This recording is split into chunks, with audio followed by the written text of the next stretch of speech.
வணக்கம் நேர்களே, உங்கள் அனைவரையும் ஆயுத எழுத்து நிகழ்ச்சிக்கு அன்போடு வரவேற்கின்றோம். நேர்களே, சரியா ஒரு அரை மணி நேரத்துக்கு முன்பாக காய்கறி கடைக்கு போய் காய்கறிகள் சிலவற்றை நான் வாங்கிட்டு வந்திருக்கேன். கேரட் இதனது விலை இன்னைக்கு 80 ரூபாய் ஒரு கிலோ. பீன்ஸ் 80 ரூபாய். கொடமிளகா 80 ரூபாய். பாகற்காய், இந்த பாகற்காய் 1 கிலோ 80 ரூபாய். வெண்டைக்காய் 40 ரூபாய். இந்த வெண்டைக்காய் இன்னைக்கு சந்தையில 1 கிலோ 40 ரூபாய். கத்திரிக்காய் இதெல்லாம் இங்கிலீஷ், இப்ப சொன்னதெல்லாம் இங்கிலீஷ் காய்கறி. விலை உயர்ந்தது எப்பவுமே விலை உயர்ந்ததா இருக்கும். மேல்தட்டு மக்கள் சாப்பிடக்கூடியது அப்படின்னா சாதாரண மக்கள் அடிக்கடி பயன்படுத்தக்கூடிய கத்திரிக்காய் 40 ரூபாய். உருளைக்கிழங்கு இதை தவிர்த்து சமையல் அப்படிங்கிறது பல வீடுகள்ல அகில இந்திய அளவுல சாத்தியமே இல்லை. உருளைக்கிழங்கோட விலை இன்னைக்கு சந்தையில 32 ரூபாய். தக்காளி இதுதான் ஹைலைட். இது இல்லாம பல வீடுகள்ல சமையல் நடக்கிறதுக்கு வாய்ப்பே இல்லை. இன்னைக்கு சந்தையில தக்காளி 60 ரூபாய். இந்த கட்டு கீரை 20 ரூபாய். இந்த கட்டுடைய விலை, இந்த கீரை கட்டுடைய விலை 20 ரூபாய். இந்த காலிஃபிளவர் கைக்கு அடக்கமாக இருக்கிறது. இந்த காலிஃபிளவருடைய விலை இன்னைக்கு சந்தையில 20 ரூபாய். எல்லாம் சேர்த்து வாங்கியிருக்கேன். இந்த ஒரு கூடை ஒரு கணிசமா ஒரு 4-5 பேர் இருக்கக்கூடிய ஒரு குடும்பத்துக்கு 2 வேளைக்கு இது வருமானு தெரியல. இதெல்லாம் சேர்த்து எனக்கான எல்லாம் இதுல கொஞ்சம் அதுல கொஞ்சம் வாங்கிட்டு வந்திருக்கேன். எல்லாம் சேர்த்து எனக்கான விலை அப்படின்னு பார்க்கும்பொழுது 220 ரூபாய். இந்த அளவுல விலைவாசியானது விண்ணை முட்டக்கூடிய அளவுல இருக்கிறது. இதற்கான காரணங்கள் என்ன? இதை கட்டுப்படுத்த தவறியது யார்? காரணிகளாக இருப்பது என்ன? இதை கட்டுப்படுத்த வேண்டிய பொறுப்பு யாருக்கு இருக்கிறது? மத்திய அரசுக்கா, மாநில அரசுக்கா, அல்ல இந்த நிலைக்கு உட்படுத்திய முந்தைய அரசுக்கா? விரிவாக இன்றைய ஆயுத எழுத்து நிகழ்ச்சியில் இதை பற்றித்தான் அலசரிக்கின்றோம். இது சார்ந்த மேலும் பின்னணி தகவல்களை எமது சிறப்பு செய்தியாளர் சலீம் தர முதலில் கேட்போம். சாதாரணமா வெங்காயம் உரிச்சாதான் கண்ணுல இருந்து தண்ணி வரும். இப்ப எல்லாம் வெங்காய விலையை கேட்டாலே கண்ணுல இருந்து தண்ணி வருது. தக்காளியும் பீன்ஸும் அதுக்கு எந்த வகையிலும் குறைஞ்சதே கிடையாது. கடந்த 2 நாளா விலை குறைஞ்சிருக்கு அப்படிங்கிறது மக்களுக்கு எல்லாம் சந்தோஷமான விஷயம். சில காய்கறிகள்லாம் 2 மடங்கு விலை ஏறி இருக்கு. சென்ற மாதத்தை காட்டிலும் சில காய்கறிகள்லாம் 3 மடங்கு விலை ஏறி இருக்கு. சாதாரணமா டீ கடை பக்கம் நடந்து போகும்போது ரொம்ப சுவாரஸ்யமான விவாதங்கள்லாம் கேட்க முடிகிறது.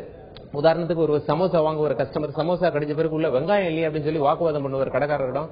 அந்த கடைக்காரர் என்ன சொல்றாரு அப்படின்னா, வெங்காயம் விலை ஏறி போச்சு, சமோசா விலை மட்டும் அப்படியே இருக்கணும்னா வெங்காயம் எப்படி உள்ள வைக்க முடியும் அப்படின்னு கேட்கிறாரு. இன்னொரு டீச்சர் நடந்து போட்டிருக்கும் போது அவர் பேசிட்டு இருக்காரு, வீட்டுல வைக்கிற சாம்பார்ல வெங்காயம் தக்காளியே பார்க்க முடியல, வெறும் தண்ணியா இருக்கு அப்படின்னு சொல்லிட்டு மக்கள்லாம் ரொம்ப வெறுப்படைஞ்சு போயிருக்காங்க. விலைவாசி ஏற்றம் யாருக்கு ஓட்டு போட்டாலும் அப்படியே தான் இருக்கு அப்படின்னு சொல்லிட்டு விலைவாசி உயர்வுக்கு என்ன காரணம் அப்படின்னு சொல்லிட்டு கோயம்பேடுல வியாபாரிகள் அணுகும் போது அவங்க என்ன சொல்றாங்க, 3 காரணங்கள்.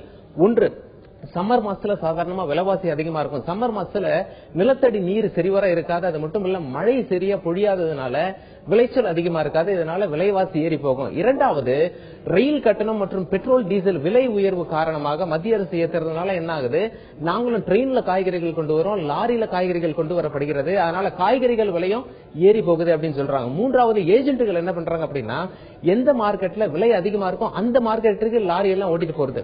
இன்னைக்கு சென்னை வந்தாங்க அப்படின்னா நாளைக்கு பெங்களூர்ல விலை ஏத்துவாங்க. விலை ஏத்துனாங்கன்னா பெங்களூருக்கு வண்டியை ஓட்டுறது. நாளைக்கு என்ன பண்ணுவாங்க, நாளைக்கு என்ன பண்ணுவாங்க, விஜயவாடால டிமாண்ட் இருக்கும், விலை ஏத்துனாங்கன்னா விஜயவாடாக்கு வண்டி ஓட்டிட்டு போவாங்க. எங்க நல்ல பணம் கிடைக்குதோ அங்கதான் ஓட்டிட்டு போய் கொடுக்குறாங்க. இதனாலதான் விலை ஏறுது அப்படின்னு சொல்றாங்க. விலைவாசியை கட்டுப்படுத்தணும் அப்படின்னா விவசாயி மேல கவனம் செலுத்தணும் அப்படின்னு சொல்லி வியாபாரிகள் எல்லாம் சொல்றாங்க. விவசாயிக்கு 2 மிக முக்கிய அம்சங்கள் வேணும். ஒன்னு 24 மணி நேர கரண்ட், இன்னொன்னு நிலத்தடி நீரை பாதுகாக்கிறது. இப்படிதான் விவசாயிக்கு ஹெல்ப் பண்ண முடியும். விளைச்சல் அதிகமா இருந்தா விலைவாசி தானாக கட்டுக்குள்ள கொண்டு வந்துட முடியும் அப்படின்னு சொல்லி வியாபாரிகள் எல்லாம் சொல்றாங்க. பொதுமக்கள் ரொம்ப நொந்து போயிருக்காங்க. என்ன சொல்றாங்க, காங்கிரஸுக்கு ஓட்டு போட்டாலும் விலை ஏத்துறாங்க, பிஜேபிக்கு ஓட்டு போட்டாலும் விலை ஏத்துறாங்க. விலைவாசி உண்மையிலேயே மத்திய அரசு கட்டுப்பாட்டுல இருக்கா, மாநில அரசு கட்டுப்பாட்டுல இருக்கான்னு மக்கள்லாம் குழம்பி போயிருக்கிறதுனால இந்த விவாதம் எழுந்துள்ளது. இந்த விவாதம் பல கேள்விகளை சலீம் சொல்வது போல எழுப்பி இருக்கிறது. இதற்கான காரணம் யார்? மத்திய அரசா, மாநில அரசா, அல்ல முந்தைய மத்திய அரசா அல்ல காரணி ஒன்றுதானா, பல காரணிகள் இருக்கின்றதா, இதை சரி செய்ய சீர் செய்ய எடுக்கப்பட வேண்டிய நடவடிக்கைகள் என்ன, அவை தொடங்கிவிட்டதா, இதையெல்லாம் இந்த நிகழ்ச்சியில விரிவாக நாம் அரசிருக்கின்றோம். இந்த நிகழ்ச்சியில நம்முடைய அஇஅதிமுகவுடைய தலைமை கழக பேச்சாளர் திரு ஆவடிக்குமார் அவர்கள் நீண்ட நாளுக்கு பிறகு இணைகிறார். அவர் இந்த நிகழ்ச்சிக்கு வரவேற்கின்றோம். திரு எஸ்.ஆர். சேகர், பாரதிய ஜனதாவுடைய மாநில பொருளாளர் திரு எஸ்.ஆர். சேகர் அவர்களும் நிகழ்ச்சியில் இணைகிறார். அவரை இந்த நிகழ்ச்சிக்கு அன்போடு வரவேற்கின்றோம். அதே போல வணிகர் சங்கங்களின் பேரமைப்பின் சார்பாக அதனது தலைவர் திரு விக்ரமராஜா அவர்கள் நம்முடைய இணைகிறார். அவரை நிகழ்ச்சிக்கு வரவேற்கின்றோம். காங்கிரஸ் மூத்த பிரமுகர் முன்னாள் நாடாளுமன்ற உறுப்பினர் திரு பீட்டர் அல்போன்ஸ் அவர்களும் இந்த நிகழ்ச்சியில் இணைகிறார். 200% இந்த தக்காளியுடைய விலை உயர்ந்திருக்கிறது. வெங்காய விலை நீங்க கடுமையான நடவடிக்கைகள் எல்லாம் எடுத்தாலும் கூட 50-70% உயர்ந்த வண்ணம் தான் இருக்கிறது. எல்லா காய்கறிகளுடைய விலையும் தாறுமாறாக உயர்ந்த வண்ணம் இருக்கிறது. பெட்ரோல் டீசல் விலை உயர்வு, ரயில் கட்டண உயர்வு, விலைவாசி அத்தியாவசிய பொருட்களுடைய உயர்வு, இதுதான் நீங்கள் சொன்ன அச்சே தின் இனிய நாட்களா? அதாவது நீங்க மிக ஜனரஞ்சகமாக காய்கறிகளை டிவி ஸ்டுடியோ கொண்டாந்து காமிச்சு அழகாக சொன்னதனுடைய பரிணாமம் மக்களுடைய உடனடியாக மக்கள் உணரக்கூடியது இந்த காய்கறி விலை உயர்வு இமீடியட். அதனால இது ரொம்ப எல்லாரும் ரசிப்பாங்க. இப்ப இங்க காமிச்சதெல்லாம் ஒரு 220 ரூபாய்க்கு ஒரு கூடை என்பது ஆகா எப்படிப்பட்ட ஒரு விஷயம் இவர் விவாதிக்கிறார்கள். ஆனா இப்படிப்பட்ட இது ஒரு தர்ம சங்கடமான விஷயம் தான்.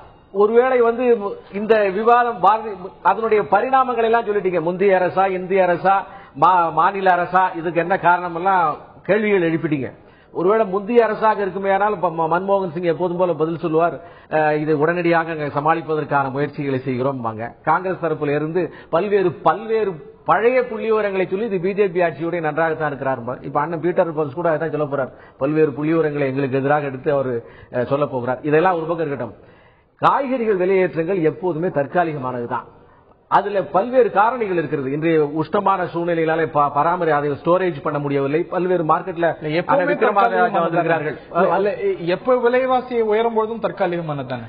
அதாவது காய்கறி விலையேற்றங்கள் சூழ்நிலைக்கு ஏற்ப அடிக்கடி மாறுகின்றது என்பது நாம் தொடர்ந்து பார்த்து கொண்டு வருகின்ற விஷயம். யூபி அரசாங்கத்துல விலை உயர்வு செய்த பொழுது இப்படிப்பட்ட ஒரு பெனிஃபிட் அவுட் உயரும் கூடும் தற்காலிகமானது. அரசாங்கத்துடைய தோல்வியா வர்ணித்தீங்க இல்ல. அதாவது ஒரு விஷயத்தை பார்க்கணும். இந்த விலையேற்றம் வந்த உடனே பாரதிய ஜனதா கட்சியின் அரசாங்கம் என்னவெல்லாம் செய்தது? உடனடியாக உருளைக்கிழங்கு, வெங்காயம் ஏற்றுமதியை தடை செய்தது. அதற்கான ஏற்றுமதி வரி விதிப்பை அதிகம் செய்தது. தேவை அதிகமாக இருந்த காரணத்தினால இறக்குமதியை அதிகமாக ஊக்குவித்து இறக்குமதி ஸ்டாக் அதை செய்தது. இரண்டாவதாக இந்த ஏபிஎம்சி ஆக்ட், இது மிக முக்கியமான விஷயம். பல்வேறு மாநிலங்கள் இதை அமுல்படுத்த வேண்டிய சூழ்நிலை. அண்ணன் குமார் அவர்கள் இருக்கிறார்கள். நான் மாநில அரசின் மீது பழி போட விரும்பவில்லை. மாநில அரசு இதை கட்டுப்படுத்த வேண்டிய மிக முக்கியமான சூழ்நிலையில் இருக்கிறது. மகாராஷ்டிரா அரசு கூட வெங்காயத்தை அதிகமாக உற்பத்தி செய்யக்கூடிய மகாராஷ்டிரா அரசு இந்த ஏபிஎம்சி ஆக்டுக்குள்ள வரமாட்டேன்னு சொல்லுது. அது செய்தால் அது நன்றாக இருக்கும். ஏபிஎம்சி ஆக்ட்னால இந்த இடைத்தரகர்களுடைய ஆதிக்கம் ஜாஸ்தியாகி போய் அது ஒரு மிக முக்கியமான காரணமாக இருக்கிறது. எனவே இப்படிப்பட்ட பல்வேறு காரணிகள் இருக்கிற காரணத்தினாலே இது இன்றைக்கு விலை உயர்ந்திருக்கிறது. ஆனால் அதை தடுக்கின்ற முயற்சியில இந்த அரசாங்கம் கடுமையாக இறங்கி இருக்கிறது. நான் திரு பீட்டர் அல்போன்ஸ் அவர்கள்ட்ட நான் கேட்க இருக்கின்றேன். இந்த கடுமையான விலைவாசி உயர்வுக்கு 2 மாதம் கூட ஆட்சியை நிறைவு செய்யாத இந்த அரசாங்கம் மட்டும்தான் காரணம் அப்படின்னு நீங்க குற்றம் சாட்டி விட போறீங்களா? ஏன்னா இந்த ஒரு ட்ரெண்ட் ஆனது தொடர்ந்துட்டு வரக்கூடிய ஒரு விஷயமாக இருக்கிறது. சென்ற மாதம் எல்லாம் பார்த்தா புள்ளி விவரங்களின் அடிப்படையில் பார்த்தாலும் கூட 30 மாதத்துல இல்லாத அளவுக்கு இன்ஃபிளேஷன் கட்டுக்குள் வந்திருக்கிறது. இப்போ நிச்சயமாக ஏறி இருக்கிறது என்கிற ஒரு கேள்வி பிரதானமாக இருந்திருக்கிறது. இதற்கான காரணம் இதை கட்டுப்படுத்த தவறியது மோடி அரசாங்கம் என்று பழி சொல்ல போறீங்களா? அதாவது எனக்கு ஹரிகரன் ஒரு 60 நாட்களுக்குள்ள நடக்கிற மாற்றங்களை பார்த்து எனக்கு அழுவதா சிரிப்பதான்னு தெரியல. உங்க தலைப்புல கூட நீங்க ரொம்ப வித்தியாசமா கொடுத்திருக்கீங்க. விலைவாசி உயர்வுக்கு காரணம் மத்திய அரசா மாநில அரசான்னு ஒரு பட்டிமன்றம் நடத்துற மாதிரி கொடுத்திருக்கீங்க. ஆனா 60 நாட்களுக்கு முன்னால் இதே விலைவாசி உயர்வை பற்றி கேள்விக்குறி வருகின்ற போது மன்மோகன் சிங் காரணம், சோனியா காந்தி காரணம், சிதம்பரம் காரணம் என்று காங்கிரஸ் காரணம் என்று சொல்லி தனிப்பட்ட முறையிலே வேறு யாருக்கும் இதில் பொறுப்பில்லை என்பதை போல நண்பர் சேகர் வருத்தப்படக்கூடாது. 60 நாள் இஸ் வெரி ஷார்ட் டைம். அதனால அவர் பேசுனதெல்லாம் நான் மறந்துடல. ஆனா 60 நாட்களுக்கு முன்னால் என்ன சொன்னீங்க? மோடி ஆட்சிக்கு வந்த மறுநாள் கத்திரிக்காய் 5 ரூபாய்க்கு விற்கும், பெட்ரோல் 25 ரூபாய்க்கு கிடைக்கும், டீசல் 17 ரூபாய்க்கு வந்துடும், நாட்டில் கச்சத்தீவை ராமேஸ்வரத்தில் எழுதி கொடுத்துருவாங்க, மீனவர்களை யாரும் சுட மாட்டார்கள், இப்படி பிடிக்க மாட்டார்கள், படகுகள் வந்துடும் நீங்க சொன்ன வரிசைகளை எல்லாம் நினைத்து பார்க்கின்ற நேரம் இந்த நேரம் என்பதற்காக நான் சொன்னேன். நான் நண்பர் சேகரை போல நான் அவர் அன்று பேசியதை போல நான் இன்று பேச மாட்டேன். ஏன்னா இன்று நான் சில கருத்துக்களை உங்கள் மூலம் சொல்ல ஆசைப்படுகிறேன். இன்னைக்கு காய்கறி நீங்க கொண்டாந்து காமிச்சீங்க, இட்ஸ் ஏ சீசனல் பிரைஸ். இது ஒரு சீசனுக்கு சீசன் மாறுபடலாம். ஆனால் நண்பர் சேகர் எதற்கு பதில் சொல்லணும்னா, சிமெண்ட் 100 ரூபாய் கூடி இருக்கு, கம்பி விலை கூடி இருக்கு, கட்டுமான பொருட்கள் விலை கூடி இருக்கு, கார் விலை கூட கூடி இருக்கு. ஆகவே காய்கறியை மட்டும் சொல்லி அவர் இந்த சீசனல் பிரைசிங் சொல்லிட்டு போட முடியாது. ஆகவே மோடி ஆட்சிக்கு பீடம் வந்த பிறகு 8.3 விழுக்காடாக இருந்த அந்த இன்ஃபிளேஷன் இன்னைக்கு 10.3 இருக்கிறது மே மாசத்துல. என்ன காரணம்? மே மாசத்தை குறிப்பிடுறீங்க, ஜூன் மாசம் இன்ஃபிளேஷன் குறிப்பிடுறது 40 நாள் தான் இருந்ததுன்னு சொன்னாங்க. நான் சொல்லுகிறேன், நரசிம்மராவுக்கு 34 நாட்கள் தான் இருந்தது. பிரதமரான 34க்குள் லைசன்ஸ் ராஜை ஒழித்து கொடுத்தார். மன்மோகன் சிங்குக்கு ஒரு பதவி இருக்கிற அன்னை வரைக்கும் ஒரு பைனான்ஸ் மினிஸ்டர்னே தெரியாது. ஆகவே நாள் என்பது முக்கியம் இல்ல, அவங்களுக்கு என்ன தெரியும் பொருளாதாரத்தை பற்றி, விலைவாசி உயர்வை பற்றி. இதை நாங்க மாநில அரசுகள் தான் பொறுப்பு என்று அங்கு சொன்னோமே. எசென்சியல் கமாடிட்டிஸ் ஆக்ட், இந்த அக்ரிகல்ச்சரல் மார்க்கெட்டிங் பிரைஸ் ஆக்ட் பற்றி அவர் சொல்றாரு நண்பர் சேகர். இதைத்தான் நாங்கள் அங்கு சொன்னோம். அன்னைக்கு சொல்லுகின்ற போது தமிழகத்தினுடைய முதலமைச்சர் உட்பட அத்தனை பேர் என்ன சொன்னார்கள்? காங்கிரஸ் அரசு எங்கள் மேல் பழி போட்டு தப்பிக்க நினைக்கிறது என்று சொன்னார்கள். ஆனால் இன்று யதார்த்தங்களை பார்க்கின்ற போதுதான் அவர்களுக்கு தெரிகிறது மன்மோகன் சிங் எவ்வளவு திறமையாக கையாண்டிருக்கிறார் என்று இந்த அவர்களே பேசிக் கொள்ளுகிறார். அப்படிப்பட்ட நாட்களுக்கு வந்திருக்கிறோம். நான் வாதம் போக போக சொல்லுகிறேன், என்ன செய்ய போகிறார்கள் என்று நான் கேட்க ஆசைப்படுகிறேன். அவர்கள்ட்ட ஷார்ட் டேர்ம் பிளான் என்ன, லாங் டேர்ம் பிளான் என்ன? பாஜக அரசு கூட்டணி அரசு இல்ல, எங்களை போல நிர்பந்தங்கள் இல்லை. நீங்கள் நினைத்தால் எந்த சட்டமும் இயற்ற முடியும், எந்த உத்தரவும் போட முடியும். நீங்கள் என்ன செய்ய போகிறீர்கள், விலைவாசி எப்படி குறைக்க போகிறீர்கள் என்று நாட்டு மக்களுக்கு சொல்லணும். முந்தைய அரசு என்று பழி போட முடியாது.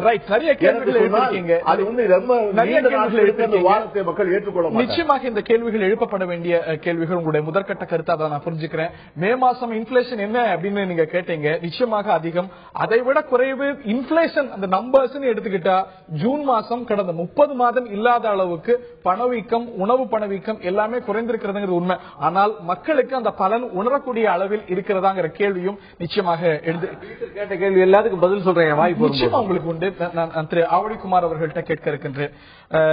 இந்த விலைவாசி உயர்வு, காய்கறி விலை, இன்னைக்கு தக்காளி விலை உயர்வோ இல்லாட்டி வெங்காய விலை உயர்வோ, திரு பீட்டர் சொன்னது போல சிமெண்ட் விலை உயர்வோ தமிழ்நாட்டில் மட்டும் நடக்கல என்றாலும் கூட அகில இந்திய அளவுல நடக்குது.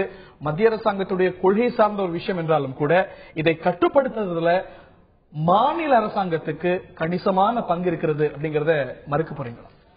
அதாவது மாநில அரசாங்கம் பதுக்கலையும் சீரான விநியோகத்தையும் மட்டும்தான் தன்னுடைய கட்டுப்பாட்டில் கொண்டு வர முடியும். இன்னைக்கு நீங்க சொல்லக்கூடிய இப்ப நீங்க இந்த காட்டின இந்த பொருள் எல்லாம் அழுகும் பொருள்.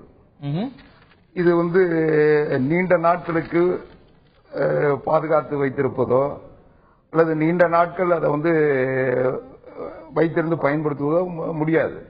இது எல்லாமே அந்தந்த கால சூழ்நிலையில் உற்பத்தி ஆகின்ற பொருள். இன்னும் சொல்ல போனா குறிப்பிட்ட அந்த சீதோஷ்ண நிலைக்கு தக்கவாறு குறிப்பிட்ட இடங்கள்ல தான் வெங்காயம், உருளைக்கிழங்கெல்லாம் சொல்லி முடிச்சிடுறேன்.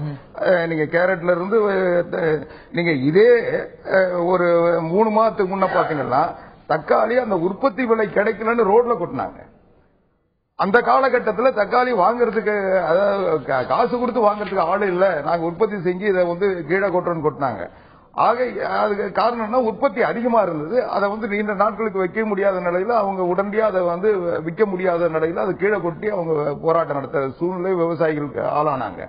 ஆக இது எப்பவுமே அந்த சீதோஷ்ண நிலை மாறுகின்ற பொழுது அல்லது பருவ மாற்றங்கள் வருகின்ற பொழுது ஒரு பொருள் அதிகமாக உற்பத்தி ஆகின்ற பொழுது விலை குறைவதும், அந்த பொருள் உற்பத்தி குறைகின்ற நேரத்தில் விலை எடுத்துக்க முடியல. நான் முடிச்சிருக்கேன். இது ஒரு பகுதி. ஏன்னா இப்ப இன்னைக்கு காட்டிருக்கக்கூடிய பொருள் விலைவாசி எதெல்லாம் உயர்ந்திருக்கோ அதனது உற்பத்தி எதுவுமே குறைஞ்சிடல. வெங்காயமோ உருளைக்கிழங்கோ அப்படி இருக்கும்பொழுது உற்பத்தி கணிசமா ஆகுது. ஆனா சந்தையில விலை அதிகமா இருக்கும்பொழுது இந்த ஒரு கேள்வி, பல கேள்விகள். நீங்க உற்பத்தி குறைஞ்சிருக்கா இல்லையான்றத புள்ளிவிவரங்கள் இருக்கு. இல்ல நீங்க புள்ளி விவரம் இருந்தா கூட நீங்க மார்க்கெட்ல காய்கறியை பொறுத்த வரைக்கும் மார்க்கெட்ல அது விலை குறைஞ்சதுன்னா உற்பத்தி அதிகம் ஆச்சுன்னு பொருள். அது விலை அதிகமாச்சுன்னா அந்த நேரத்துல உற்பத்தி குறைஞ்சு அதனால தட்டுப்பாடு வந்துருச்சுன்னு தான் பொருள். ஆனா நீங்க சொல்லக்கூடிய உருளைக்கிழங்கும் வெங்காயமும் நம்முடைய தேவைக்குரிய வகையில் தமிழ்நாட்டில் உற்பத்தி ஆகல. நாம வேற மாநிலங்களை சார்ந்துதான் அந்த இன்னைக்கு வெங்காயத்தை பொறுத்த வரைக்கும் மகாராஷ்டிராவும் அதுக்கு அடுத்து பாத்தீங்கன்னா கர்நாடகா, ஆந்திரா போன்ற மாநிலங்களையும் சார்ந்துதான் நம்முடைய தேவைகள் நிறைவேற்றப்படுகிறது. அப்போ அந்த மாநிலத்திலிருந்து வருகின்ற பொழுது அந்த மாநில அரசாங்கங்கள் தான் பதுக்கலை தடுக்க முடியுமா ஒழிய இங்க தட்டுப்பாடு இருக்கிற இடத்துல நம்ம எந்த பொருள் வந்தாலும் வரவேற்க வேண்டிய சூழ்நிலை. முதற்கட்ட கருத்தை நான் ஏத்துக்கிறேன். ஆனா இதே போலத்தான் சென்ற ஆட்சி காலத்துல நீங்க விலைவாசி உயர்வை கண்டித்து சட்டமன்றத்திலையும் வெளியிலையும் போராட்டம் நடத்தின பொழுது ஆந்திராலையும் கர்நாடகாலையும் மகாராஷ்டிராலையும் விளைந்தவை தானே இவங்க ஒரு கேள்வியும் எழுந்திருக்கிறது. அதுக்கு சொல்லிடுறேன். அதாவது இது என்னன்னா கடந்த ஐக்கிய முற்போக்கு கூட்டணி அரசாங்கம் இருந்தபோது அவர்கள் கொண்டு அமுல்படுத்திய பொருளாதார கொள்கைகள் தான் காரணம். அன்றைக்கு யூக வணிகம் கொண்டு எல்லா பொருளுடைய சட்டப்பேரவையில திமுக எதிர்த்து நீங்க காய்கறி மாலை அணிந்து இதே காய்கறிகள் எதெல்லாம் அழுகும் பொருள் விளக்கம் கொடுக்கறீங்களோ அதே காய்கறி மாலை எதிர்த்து அணிந்து சட்டப்பேரவையில அதிமுக போராட்டம் நடத்திருக்காங்க. அன்னைக்கு மாநில அரசாங்கத்துக்கு பொறுப்பு இருக்கு, இன்னைக்கு இல்ல. அதாவது உற்பத்தியான பொருள் விலையேற்றம் வந்தால் தேவைக்கு அதிகமாக உற்பத்தி ஆகின்ற பொழுது அந்த பொருளுக்கு உரிய விலை கிடைக்காத ஒரு இடத்துல போராடுறாங்க. இன்னொரு பக்கத்துல தட்டுப்பாட்டு காரணமா போராடுறாங்கன்னா அரசாங்கம் அதை சமச்சீரா கொண்டு விநியோகிக்கலன்றதுதான் காரணம். அதனால போராட்டம் நடத்தணும். ஆனா இன்னைக்கு சமச்சீரா விநியோகம் நடக்குதுங்கிறது உங்களுடைய கருத்தா புரிஞ்சுக்கிறேன், முதற்கட்ட கருத்தா புரிஞ்சுக்கிறேன். திரு விக்ரம்ராஜ் அவர்களுடைய கருத்தை நான் கேட்க இருக்கின்றேன். இது அழுகும் பொருள் அப்படின்னு சொன்னாலும் கூட வெங்காயத்தை இன்னைக்கு இறக்குமதி செய்யக்கூடிய ஒரு அவலத்துக்கு தள்ளப்பட்டிருக்கிறோம். இன்னைக்கு பாகிஸ்தானை நம்பி வெங்காயத்தை நம்ம இருக்கக்கூடிய ஒரு நிலைக்கு தள்ளப்பட்டிருக்கின்றோம். எது இன்னைக்கு பலருக்கு வியப்பாக இருக்கிறது, இன்னைக்கு அரசாங்கம் சில கட்டுப்பாடுகள் எல்லாம் கொண்டு வந்திருக்கு. என்ன ஒரு விஷயம் வியப்பாக இருக்கிறதுனா 2012-13 168 லட்சம் டன் வெங்காயம் உற்பத்தியாக இருக்கிறது. 2013-14 192 லட்சம் டன் உற்பத்தியாக இருக்கிறது. இந்த ஆண்டுல ஏறத்தாழ 15% கூடி இருக்கிறதுன்னு புரிஞ்சிருக்கும். மக்கள் தொகை அந்த அளவுக்கு கூட்டினதா தெரியல. மக்களுக்கு அந்த அளவுக்கு வெங்காய பசி கூடி இருக்கா? நிச்சயமா இல்ல. எனும் பொழுது நம்மளுடைய தேவைக்கு அதிகமாக உற்பத்தி செய்யறோம். உலகத்துக்கு அதிகமா வெங்காயத்தை ஏற்றுமதி செய்யக்கூடிய நாடுகள்ல நம்ம பிரதான நாடு. எனும் பொழுது மீதி வெங்காயம் எங்க போகுது? பதுக்கல் தானே. அதாவது பதுக்கல்லி சொல்றதை விட இப்ப அண்ணன் ஒரு வார்த்தை சொன்னாங்க, தக்காளி 3-4 மாதத்துக்கு முன்பு விலை கிடைக்காம ரோட்ல கொட்டப்பட்டது. இதற்கு அடிப்படை காரணம் மத்திய அரசும் மாநில அரசும் செய்ய வேண்டிய வேலைகளை இவங்க சரியா செய்யாதான் ஒரு குற்றச்சாட்டாக நான் சொல்ல முடியும். காரணம் என்னன்னு கேட்டீங்கன்னா, இந்த கட்டமைப்பு வசதி, விவசாய பொருட்களை சேமித்து வைப்பதற்காக கட்டமைப்பு வசதி மாநில அரசும் முன்வந்து செய்யல, மத்திய அரசும் செய்யல. காரணமா இன்னைக்கு சாதாரணமா ஐடி ஃபீல்டு, இன்னைக்கு வெளிநாட்டு கம்பெனிகள் உள்ளே நுழைவதற்கு இதுக்கு செய்து கொடுக்கிற வசதிகளை இங்க இருக்கிற விவசாயிகளை எந்த அரசும் அந்த அளவுக்கு அடிப்படையான தேவைகளை அறிந்து செய்யல. அப்படி செய்தாங்கன்னா இது போன்ற விலை இறக்கமான நேரங்கள்ல அந்த காய்கறியை கொள்முதல் செய்து வைப்பதற்கு கட்டமைப்பு வசதி இருக்குமே, ஆனால் இந்த நேரத்தில் அது கை கொடுக்கும். சாதாரணமா உருளைக்கிழங்கு ஓசூர்ல இருந்து வரும். ஓசூர்ல இருந்து வருகின்ற பொழுது ஓசூர்ல இருந்து வரக்கூடிய உருளைக்கிழங்கு ஒரு கிலோவுக்கு 2.80 3 ரூபாய் வரைக்கும் செலவுகள் ஆகிறது. ஆனா அதே உருளைக்கிழங்கு ஆக்ராவிலிருந்து வருகிறது என்று ஒரு கிலோவுக்கு 5 ரூபாய் நம்ம செலவு அதிகப்படியான போக்குவரத்து செலவு ஆகிறது. இன்னும் சொல்ல போனா டீசல் விலை, பெட்ரோல் விலை மாதத்துக்கு 2 தடவை 3 தடவை உயர்ந்துகிட்டே இருக்கிறது. கடந்த ஆட்சியிலும் இருக்கிறது, இந்த ஆட்சியும் தொடர்ந்து இருக்கிறது. ஆனா இந்த விலையேற்றத்தின் காரணமாக அந்த கொண்டு வருகின்ற போக்குவரத்து செலவுகள், இன்னைக்கு பாகிஸ்தான்ல இருந்து வெங்காயத்தை இறக்குறோம்னா நம்ம உள்நாட்டில் எடுக்கும் போதே இவ்வளவு செலவுன்னா பாகிஸ்தான்ல இருந்து இறக்குமே எவ்வளவு செலவாகும்? இல்ல, இந்த தட்டுப்பாடு எங்க இருந்து வருதுன்னு கேட்கிறேன். பதுக்கல் இல்லாம இந்த தட்டுப்பாடு வருமா? இல்ல, பதுக்கல் என்பது நீங்க பதுக்கல் பாத்தீங்கன்னா இதை பதுக்கக்கூடிய கெப்பாசிட்டியும் வசதி உள்ளவர்கள் நம்ம நாட்டினுடைய பெருந்தொழிலதிபர்கள். குறிப்பாக உங்களுக்கு பெரிய சின்ன மளிகை கடைக்காரங்க, ஒரு காய்கறி மார்க்கெட்ல இருக்கிறவங்க பதுக்கி வைப்பு அளவுக்கு பெரிய குடன் வசதிகள் அவங்க இருக்காது. இதையெல்லாம் ஏற்படக்கூடியவர்கள் நமது இந்தியாவை சேர்ந்தவர்கள் கூட சில்லறை வணிகத்தில் கால் பதித்திருக்கிறார்கள். அவர்கள்கிட்ட இருக்கின்ற கட்டமைப்பு வசதியில் தான் பதுக்கி வைக்க முடியுமே தவிர சாமானிய அவர்கள் பதுக்கி வைக்க முடியாது. ஆனாலும் கூட பதுக்கி வைத்திருக்கிறார்கள் என்று சொன்னால் அரசு துறை இயந்திரங்கள், அரசு அதிகாரிகளுக்கு நன்றாக தெரியும். ஏன்னா அவங்க அங்க போய் பார்க்க மாட்டாங்க. பெரிய பெரிய இடங்கள்ல போய் கை வைப்பதற்கு அரசு அதிகாரிகள் அச்சப்பட்டுக் கொண்டிருக்கிறார்கள். இதான் உண்மை. நான் பாஜகவின் திரு எஸ்.ஆர். சேகர் அவர்கள்ட்ட கேட்க விரும்புகிறேன். திரு பீட்டர் அல்போன்ஸ் கூறிய சில குற்றச்சாட்டுகளுக்கு பதிலளிக்க விரும்புவீங்க. அவருடைய குற்றச்சாட்டுடைய சாராம்சம் இதே போல காய்கறிகளுடைய விலையெல்லாம் உயர்ந்த போது, வெங்காய விலை உயர்ந்த போது யுபிஏ அரசாங்கம் தான் இதுக்கு காரணம், அவர்களுடைய தோல்வி அப்படின்னு வர்ணித்தீங்க. இப்போ சில காரணங்கள், பல காரணங்கள் சொல்லப்படுகிறது. நரேந்திர மோடி தேர்தல் பிரச்சாரத்தின் போது சரியா சொல்லணும்னா மார்ச் 14, 2014 என்ன குறிப்பிட்டா, காங்கிரஸ் அரசாங்கம் சரியா 100 நாள்ல இன்ஃபிளேஷனை, விலை உயர்வை, காய்கறி விலை உயர்வெல்லாம் கட்டுப்படுத்துறேன்னு சொன்னாங்களே, அவங்க மக்களை ஏமாத்திட்டாங்களே. வாஜ்பாய் அரசாங்கம், மொராஜி பாய் அரசாங்கம் இவையெல்லாம் இதை செய்ய முடியுமானால் பாஜக அரசாங்கம் நிச்சயமாக 2014 செய்யும் அப்படின்னு அவர் சொன்ன காங்கிரஸ் அரசாங்கம் குறிப்பிட்டு அந்த 100 நாட்களை குறிப்பிட்டு சொல்கிறார். 60 நாட்கள் முடிய போகுது. திரு எஸ்.ஆர். சேகர் அவர் சொன்னதுல தப்பு இல்ல. அவர் என்ன சொல்றாரோ அதை செஞ்சுக்கிட்டு வராரு. அதுக்கான விஷயத்தை சொல்றேன். அண்ணன் பீட்டர் சொன்னாரு, இந்த 60 நாள் ஆட்சியை பார்த்து அழுவதா சிரிப்பதான்னு சொன்னாரு. 5 வருஷ காலங்கள் இந்திய நாட்டு மக்களை அழ வைத்த கட்சி. அதனால அவருக்கு அழுவதா சிரிப்பதா சிறப்பானது. அவ்வளவு அழுது தீர்த்தவர்களை கடைசி 5 ஆண்டுகள், முதல் 5 ஆண்டுகள் அவர் பொருளாதார முன்னேற்றம் கொடுத்ததாக ஒரு மாயை உருவாக்கி அவர்கள் வெற்றி பெற்றார்கள். அது உண்மையல்ல என்பதை பின்னால் இந்த 5 ஆண்டுகள் நிரூபித்து காண்பித்தது. அதனால அவர்களுக்கு பேச அப்படிதான் முடியாமல் சொல்லுகிறார்கள். நான் நீண்ட கால திட்டம் என்ன, இம்மீடியட் திட்டம் என்ன என்று கேட்டார்கள். அவருக்கு எல்லாம் நல்லா தெரியும். அதை நோக்கி பாரதிய ஜனதா கட்சி போகிறது. ஷார்ட் டேர்ம் திட்டங்கள்ல நாங்க வெங்காயம், உருளைக்கிழங்கு ஏற்றுமதியை தடை செய்து ஏற்றுமதி வரியை, எக்ஸ்போர்ட் டியூட்டி அதுக்கு ஜாஸ்தி பண்ணியிருக்கிறோம். அதே மாதிரியாக பருவ காலத்தை பொறுத்து திட்டங்களை உருவாக்கி கொண்டிருக்கிறோம். உடனடியாக இந்த ஃபேர் பிரைஸ் ஷாப், இந்த நம்மளுடைய ரேஷன் கடைகளில் அதை கொண்டு வருவதற்காக ஏற்பாடுகள் செய்யப்பட்டிருக்கிறது. மாநில அரசுகளுடைய உணவு மந்திரிகளை எல்லாம் கூப்பிட்டு இதனுடைய விலையை கட்டுப்படுத்த வேண்டும் என்று சொல்லி ஒரு வாரத்துக்கு முன்னாலே பைனான்ஸ் மினிஸ்டர் அந்த ஏற்பாடுகளை செய்து அதற்கான கூட்டம் நடந்திருக்கிறது. அரசு சரியான டைரக்ஷனில் போகிறது என்பதற்கு உதாரணம். அது மட்டுமல்ல, எஃப்சிஐ ஏற்கனவே ஃபுட் கார்பரேஷன் ஆஃப் இந்தியா முழுவதுமாக இருக்கிறது. 3ஆக பிரித்து கொள்முதல், சேமிப்பு, விநியோகம் என்ற 3ஆக பிரித்து அதன் மூலமாக இந்த பொருள் விநியோகம் சரியாக போக வேண்டும் என்று நினைக்கிறோம். அதே மாதிரி இப்ப அண்ணன் சொன்ன மாதிரி ஃபியூச்சர் ட்ரேட், யூக வணிகத்துக்குள்ளே இந்த எசென்சியல் கமோடிட்டி இருக்கிறது. அதை மாற்றுவதற்காக அதிலிருந்து விடுபடுவதற்காக அந்த அரசாங்கம் முயற்சி செய்து கொண்டிருக்கிறது. ஃபுட் பிரைஸ் ஸ்டெபிலைசேஷன் ஃபண்ட் என்று உருவாக்கி, ஏற்கனவே இந்த பெட்ரோல் டீசல் விலை உயர்ந்த போது வாஜ்பாய் ஆட்சியில் இதற்கான ஒரு தனி ஃபண்ட் ஏற்பாடு செய்திருந்தோம். அதை ஸ்டெபிலைஸ் பண்ணுவதற்காக அதை நோக்கிய திட்டத்தை செய்து கொண்டிருக்கிறோம். சிறு விவசாயிகள் விளைபொருள் கூட்டமைப்பு, ஸ்மால் ஃபார்மர்ஸ் அக்ரி பிசினஸ் கன்சர்டோரியம் என்பதை உருவாக்கி, ஏற்கனவே தமிழகத்தில் ஒரு அனுபவம் இருக்கிறது, உழவர் சந்தை, அதை கிசான் மார்க்கெட், அதை இந்தியா முழுவதற்கும் கொண்டு வருவதற்கான ஏற்பாடு. இதையெல்லாம் இந்த விலை உயர்ந்த உடனே செய்யவில்லை, இதற்கு முன்னாலேயே தொடர்ந்து இந்த ஏற்பாடுகள். இது நீண்ட கால திட்டங்கள். ஒரு அரசு எந்த டைரக்ஷனை நோக்கி போக வேண்டும் என்பதற்கு ஒன்று நீங்க உங்களுடைய பேச்சிலேயே குறிப்பிட்டீர்கள். ஒரு புள்ளி விவரத்திலே இன்ஃபிளேஷன் எவ்வளவு இந்த மாதத்திலே குறைந்திருக்கிறது, ஆனாலும் விலை ஏறி இருக்கிறது. இது சரியான கேள்வி.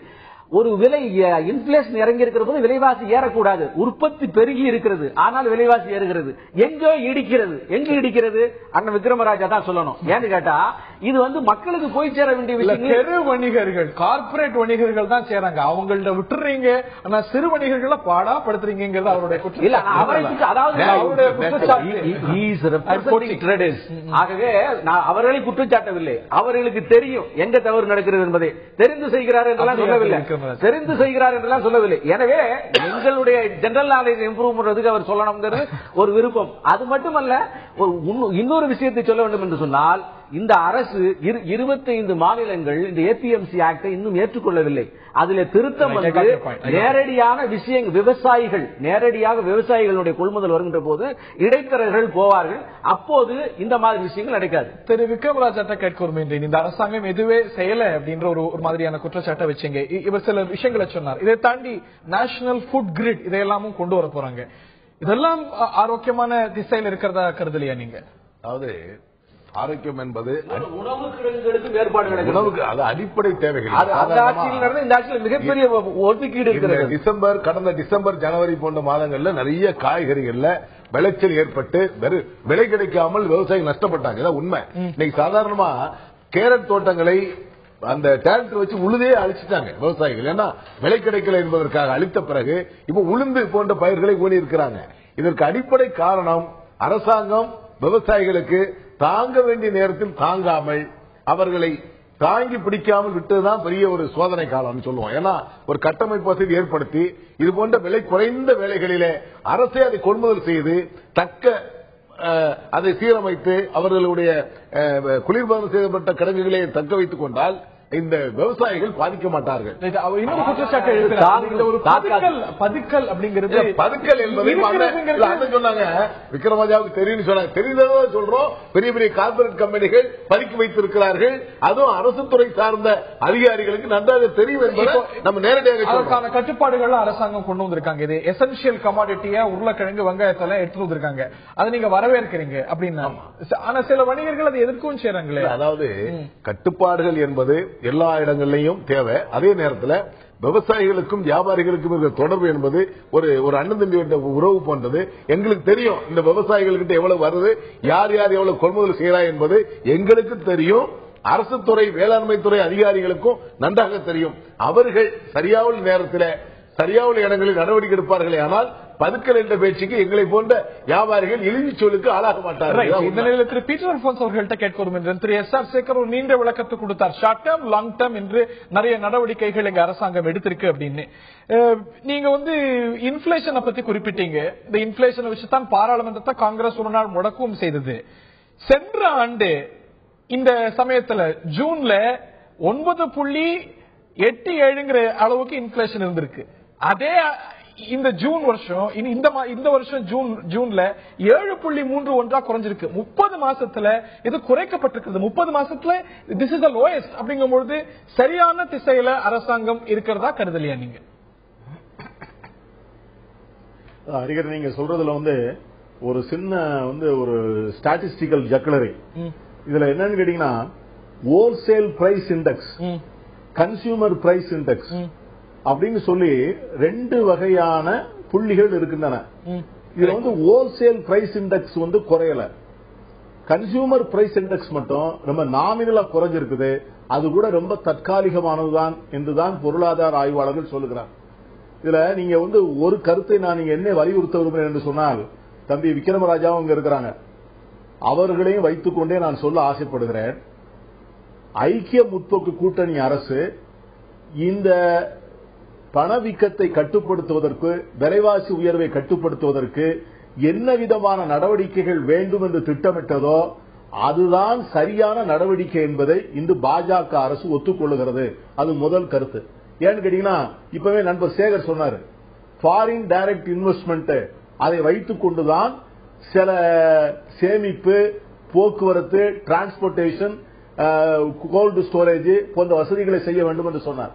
நான் நண்பர் விக்ரமராஜாவிடம் ஒன்று கேட்க ஆசைப்படுகிறேன். அவர் கேட்டார், விவசாயிகளை அரசாங்கம் ஆதரிக்கவில்லை, விவசாயிகளுக்கு சரியான நேரத்திலே அவர்கள் உற்பத்தி செய்த பொருளை பாதுகாத்துக் கொடுப்பதற்கான முயற்சியை அரசாங்கம் எடுக்கவில்லை என்று சொன்னார். நான் அவர்கிட்ட ஒரு புள்ளிவிவரம் கேட்கிறேன். இதை போன்ற பணிகளை செய்வதற்கு இந்த 4 லட்சம் கோடி ரூபாய் வேண்டும்.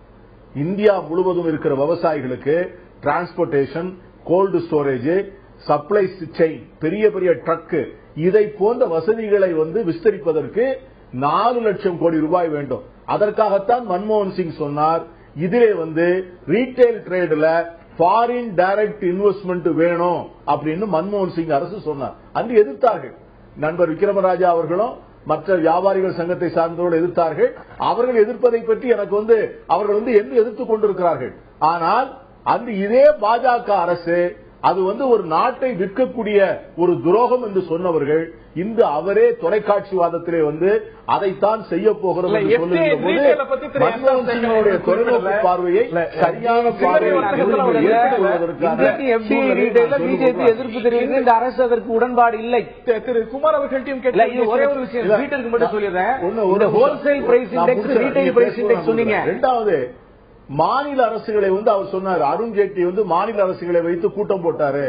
மாநில அரசுகளிடம் கூட்டம் போட்டு அவர்கள் சொல்லி இருக்கிறார். ஏன்னு கேட்டீங்கன்னா, எசென்சியல் கமாடிட்டிஸ் ஆக்ட்ல நோட்டிபிகேஷன் பண்ண வேண்டியது எது ஹோர்டிங், எவ்வளவு வைத்திருந்தால் பதுக்கல், அதை நம்ம திட்டமிடணும்.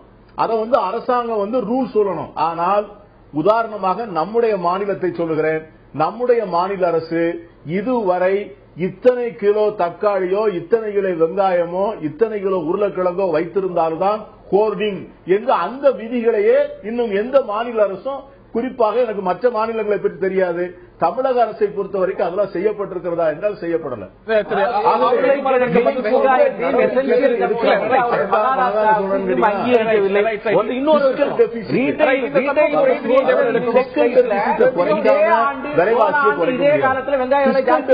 குறைப்பதற்கு பட்ஜெட்ல என்ன பண்ணிருக்காரு, பட்ஜெட்ல என்ன நடவடிக்கை தொடர்ந்து விவாதிப்போம். இந்த தருணத்தில் ஒரு சிறிய இடைவெளி எடுத்துக்கணும். சில்லறை வர்த்தகத்தில் அந்நிய நேரடி முதலீட்டின் வாயிலாகத்தான் நம்முடைய வருமானத்தை பெருக்கி, இன்வெஸ்ட்மெண்ட்டை பெருக்கி, நம்முடைய கட்டுமானத்தை, அதாவது உட்கட்டமைப்பை மேம்படுத்தணுமாங்கிற கேள்வி ஒரு பக்கம் இருக்கு. சில நேரடியான குற்றச்சாட்டுகளை இரண்டு கட்சிகள் பக்கமும் வைத்திருக்கிறார் திரு பீட்டர் அல்போன்ஸ். திரு பீட்டர் அல்போன்ஸ் ஒரு விஷயத்தை குறிப்பிட்டார்.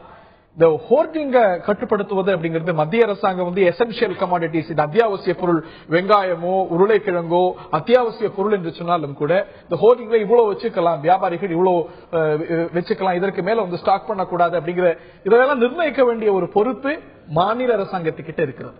இது சார்ந்த என்ன நடவடிக்கையை தமிழ்நாடு அரசாங்கம் எடுத்திருக்கிறது என்று கேட்கிறார் பீட்டர் அல்போன்ஸ். அதாவது மரியாதைக்குரிய பீட்டர் அல்போன்ஸ் அவர்கள் சொன்னது போல பதுக்கலை தடுக்க வேண்டியது, நடவடிக்கை எடுக்க வேண்டியது மாநில அரசாங்கத்தினுடைய கடமை. அதுல நான் மாற்று சொல்ல விரும்பல. ஆனால் எது பதுக்கல்? யூக வணிகம் வந்த பிறகு, உலகமயம் வந்த பிறகு, தாராளமயம் வந்த பிறகு வியாபாரிகள் எதை பதுக்குறாங்கன்னு சொல்லுவீங்க? அவங்க மொத்த விற்பனைக்கு அவங்களுக்கு உரிமை இருக்கு. அவங்க இந்தியா முழுக்க கொள்கை ரீதியான விளக்கங்கள். ஆனா இன்னைக்கு நான் சொல்றேன், எசென்ஷியல் சர்வீசஸ் லிஸ்ட், எசென்ஷியல் எதற்கு மேல பதுக்கல் அப்படிங்கறது நீங்க குறிப்பிட வேண்டியது மாநில அரசாங்கம் இல்ல. அதுதான் எதற்கு மேல பதுக்கல்னா, தமிழ்நாட்டில் உற்பத்தி ஆகிற பொருள்ல பதுக்கல் வர்றதுக்கு வாய்ப்பு இல்லை. என்னன்னா, வெங்காயம் தமிழ்நாட்டில் போதுமான அளவு உற்பத்தி ஆகல. நீங்க வேற மாநிலம் இருந்தா அந்த மாநிலத்தான் பதுக்குவாங்க.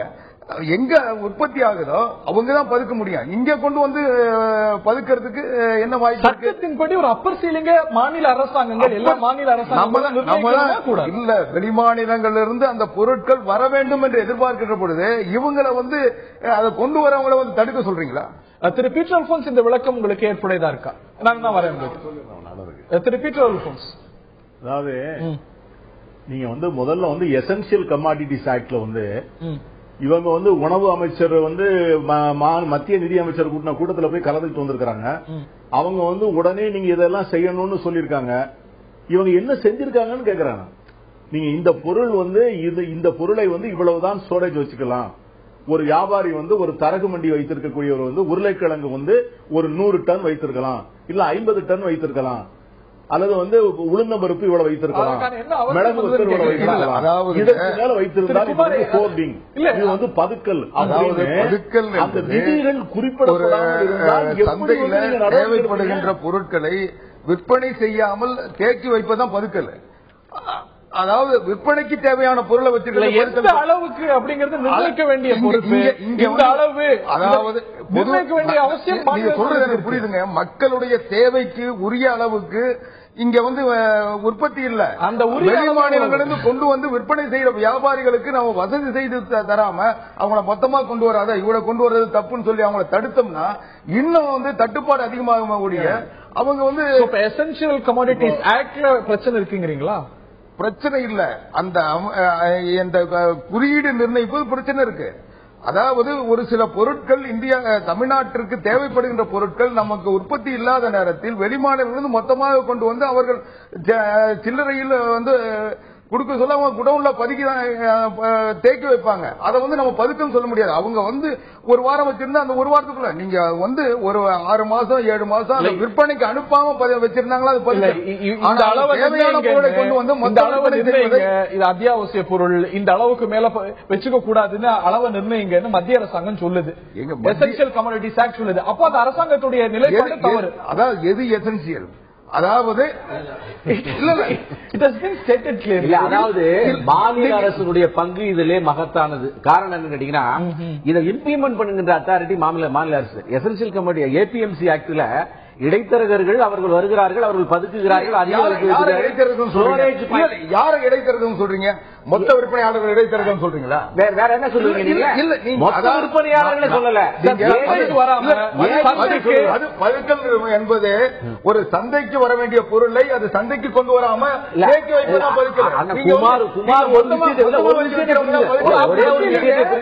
நிறைய சென்சிட்டிவிட்டிஸ் இருக்கு. ஒரு பிரச்சனை இருக்கு, இங்க உற்பத்தி அதிகமா இல்லைன்னு சொல்றீங்க. அதற்கேற்ற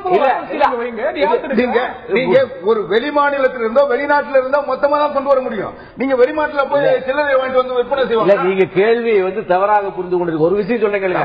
இல்ல, அதாவது இந்த அரசின் மீது குற்றம் சாட்டவில்லை. அரசின் மீது மாறாக செயல்பாடுகளிலே நீங்க வெளிநாட்டு முதலாளிகள் மொத்தமா கொண்டு வந்து ஒரு இடத்துல வச்சுட்டு அவன் இந்தியா முழுக்க விற்பனை பண்றான், அவன் தேக்கி வைக்கிறான். அந்த குடவன் வந்து பரிசல் குடவன். அதாவது ஆன்லைன் வர்த்தகம் இருக்கிறது, நல்லா புரிஞ்சுடும். ஆன்லைன் வர்த்தகத்துல ஒரு நாளைக்கு கோடான கோடி வியாபாரம் நடந்துகிட்டு இருக்கு. ஆன்லைன் வர்த்தகத்துல இருக்கிற பொருள் எந்த குடல்ல இருக்கு, யாருக்கு பார்த்திருக்கீங்க?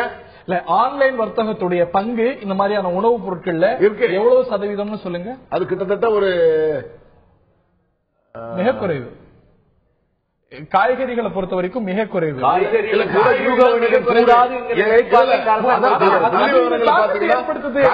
மிக குறைவு. மற்ற பருப்பு போன்ற பொருட்கள் அதிகமா இருக்கிறது. நீங்க வெங்காயம் கூட, வெங்காயமும் உருளைக்கிழங்குலையும் யூக வணிகத்துடைய பங்கு எவ்வளவு? மிக ரொம்ப குறைவான அளவு தான். இல்ல, குறைவான அதுதான் இந்த ஒரு பதுக்கலுக்கு. பதுக்கல் என்பது சாதாரணமாக இப்ப தமிழகத்தில் இருக்கின்ற வியாபாரிகள் எடுத்துக்கிட்ட சாமானிய வியாபாரிகள் யார் யாருக்கு இந்த குடோன் இருக்கிறது, என்ன இருக்குது என்பது புள்ளி விவரங்கள் அரசுகிட்ட இருக்கும். விவரங்கள் நல்லா புரிஞ்சுக்கிடுங்க. அதே போன்று இன்னைக்கு மல்டிநேஷனல் கம்பெனிகள் நிறைய இருக்கு. இப்ப சாதாரணமா உள்நாட்டு வியாபாரிகள் கூட பெரிய ட்ரேட் வச்சிருக்காங்க. இவங்களுடைய குடோன் வந்து மாநில வாரியாக இருக்கும். எந்தெந்த மாநிலத்தில் எத்தனை குடம் இருக்குது அவங்க அறிவார்கள். மாநில அரசு வாய்ப்பே கிடையாது. மாநில அரசின் பங்கு இருக்கிற food adulteration act, medicine, Indian drugs and cosmetic act, இந்த மாநில அரசு காரணம் என்று சொல்லவில்லை. அதுக்களையும் கலப்படத்தை ஒன்னா சேர்க்க, அதாவது கலப்படத்தின் மீது நடவடிக்கை இம்ப்ளிமெண்டிங் அத்தாரிட்டி மாநில அவர்கள் சூப்பர்வைஸ் பண்ண வேண்டும். அவர்கள் மேற்பார்வை பார்க்க வேண்டும். அவர்கள் இதே மாதிரி சிச்சுவேஷன் ஏற்படுகிற போது அரசு அதிகாரிகளை முடுக்கிவிட்டு தடை செய்ய வேண்டும். எது பதுக்கல், எவ்வளவுக்கு மேல பதுக்கினா பதுக்கல் நிர்ணயிக்க வேண்டியது மாநில அரசாங்கம். Let's move on. இன்னொரு கேள்வி. இன்னைக்கு இந்த ஒரு காய்கறி விலையேற்றம், அதே போல மற்ற அத்தியாவசிய பொருட்களுடைய விலையேற்றம் அப்படிங்கிறது முக்கியமான விஷயம், விவாதிக்கப்பட வேண்டிய விஷயம் அப்படிங்கிறது உங்களுக்கு மாற்று கருத்து இருக்கிறதா? நிச்சயமா. அதாவது காய்கறி விலையேற்றம் தடுக்கப்பட வேண்டும் என்பதற்காகத்தான் இது விவாதிக்கப்பட வேண்டிய விஷயம். நான் முடிச்சிருக்கேன். இல்ல நீங்க கேட்டது இந்த கேள்விக்கு நான் பதில் சொல்லிடுறேன். அதாவது இதை வந்து இந்த மாநில அரசாங்கம் தடுக்கின்ற காரணத்தால் தான் இந்த காய்கறிகள் எங்கெங்க கிடைக்காதோ அங்க பசுமை திட்ட காய்கறிகள் அங்காடிகளை உருவாக்கி அதை நேரடியா அந்த கொள்முதல் பண்ணி அரசாங்கமே இன்றைக்கு கூட்டுறவு கடைகள் வாயிலாக மாநகரங்களில் இன்றைக்கு இது விவாதிக்கப்பட வேண்டிய ஒரு விஷயம், ஒரு மையமான விஷயம் அப்படிங்கறது நீங்க ஏத்துக்கிறீங்க. இது சார்ந்து இந்த சட்டமன்ற கூட்டத்தொடர்ல ஒரு கவன ஈர்ப்பு தீர்மானம் எதிர்க்கட்சிகளால கொடுக்கப்படுது. தொடர்ந்து இதை எடுத்துக்கணும்னு வலியுறுத்தி வராங்க. இதற்காக வெளிநடப்பெல்லாம் செஞ்சிருக்காங்க. ஏன் இதுவரைக்கும் இவ்வளவு ஒரு முக்கியமான விஷயம், தமிழ்நாட்டையும் பாதிக்கக்கூடிய விஷயம், இது ஏன் இதுவரைக்கும் ஒரு கவன ஈர்ப்பு தீர்மானமானது ஏற்றுக்கொள்ளப்படல? சட்டமன்றத்தில் எந்த பிரச்சனை விவாதிக்கணும்ன்றது சட்டமன்றத்தினுடைய முடிவு. அது அலுவல் ஆய்வுக்குழு இருக்கு, சபாநாயகருடைய முடிவு. ஆக நிச்சயமா விவாதிப்பாங்க. அதற்குரிய மானியங்க பிரச்சனை வரும், அதுக்குரிய நேரங்கள் வரும். அது அதாவது திமுக ஆட்சி காலத்தில் உடனடியாக காய்கறி விலை ஏற்றி இருக்கு அப்படின்னு சொல்லிட்டு சட்டமன்றத்தை நீங்க முடக்கி இருக்கீங்க. காய்கறி மாலை அணிந்து போயிருக்கீங்க. அன்னைக்கு அது உடனடியா எடுத்து பேச வேண்டிய விஷயம். இன்னைக்கு 80 ரூபாய் ஒரு காய்கறி விலை போகுது அப்படின்னா இது உடனடியா பேச வேண்டாத விஷயம். காய்கறி விலை உயர்வது என்பது நீங்க கடந்த ஆண்டை விட இந்த வரை மாம்பழ விலை சரிஞ்சிருக்கு. கடந்த ஆண்டு வந்து மாம்பழத்தின வந்து வெளிமாநிலங்களுக்கு அனுப்புனாங்க, வெளிநாட்டுக்கு அனுப்புனாங்க. இந்த மாதிரி உற்பத்தி ஆச்சு, அனுப்ப முடியல, அதனால சரி வருது. இது வந்து ஒரு வகையில் அந்த வியாபாரியும் பாதிக்கிறாங்க, இன்னொரு வகையில் விவசாயம் பாதிக்கிறாங்க. ஆக இதை வந்து மாநில அரசாங்கம் இது ஒரு அழுகும் பொருள், இதை வந்து தேக்கி வைக்க முடியுமா, பதுக்கி வைக்க முடியுமா? ஏன் விவாதம் கூடாது? ஒரு கவன ஈர்ப்பு தீர்மானத்தை ஏன் அரசாங்கம் அதை வந்து வரவேற்க? அதாவது சட்டமன்றத்தினுடைய அலுவலை நிர்ணயிக்க வேண்டியது சட்டமன்றம் தான். அதனுடைய வெளிநடப்பு செய்யறாங்க. அவங்களுடைய எதிர்கட்சி தன்னுடைய வேலையை செய்யறாங்க. அதை வந்து அவங்க என்ன காரணத்துக்கு செய்யறாங்க, அவங்க வந்து இதை வந்து பொதுமக்கள் கிட்ட கொண்டு வரதுக்கு செய்யறாங்க. அதை வந்து நம்ம குறை சொல்ல முடியாது. ஆனா அதே நேரம் அவங்க கவன ஈர்ப்பு தீர்மானம் கொடுத்தாங்கன்னா அது எந்த வகையில கொடுத்தாங்க, அதை வந்து சட்டத்துக்கு உட்பட்டு கொடுத்தாங்களா, விதிமுறைகளுக்கு உட்பட்டு கொடுத்தாங்களான்றதை முடிவு செய்ய வேண்டியது சட்டமன்றம். அதுல போய் நீங்க ஏன் வந்து விவாதிக்கலன்னு சட்டமன்றத்தை கேள்வி கேட்க முடியாது. மத்திய மாநில அரசுகள் கூட்டாக சேர்ந்து செய்ய வேண்டும். ஏனால் இம்ப்ளிமெண்டிங் அத்தாரிட்டி மாநில அரசு. இரண்டாவதாக அரசு அதிகாரிகளை பார்க்கிறோம். அரசு அதிகாரிகள் எப்படி வந்து கூட்டாளர் ஒரு எக்கச்சக்கமான ஹோட்டல்கள் இருக்குன்னா ஆனா எந்த ஹோட்டலும் கேஸே வராது. அவ்வளவு தூரத்துக்கான அங்க சானிடரி ப்ராப்ளம்ஸ் இருக்கு.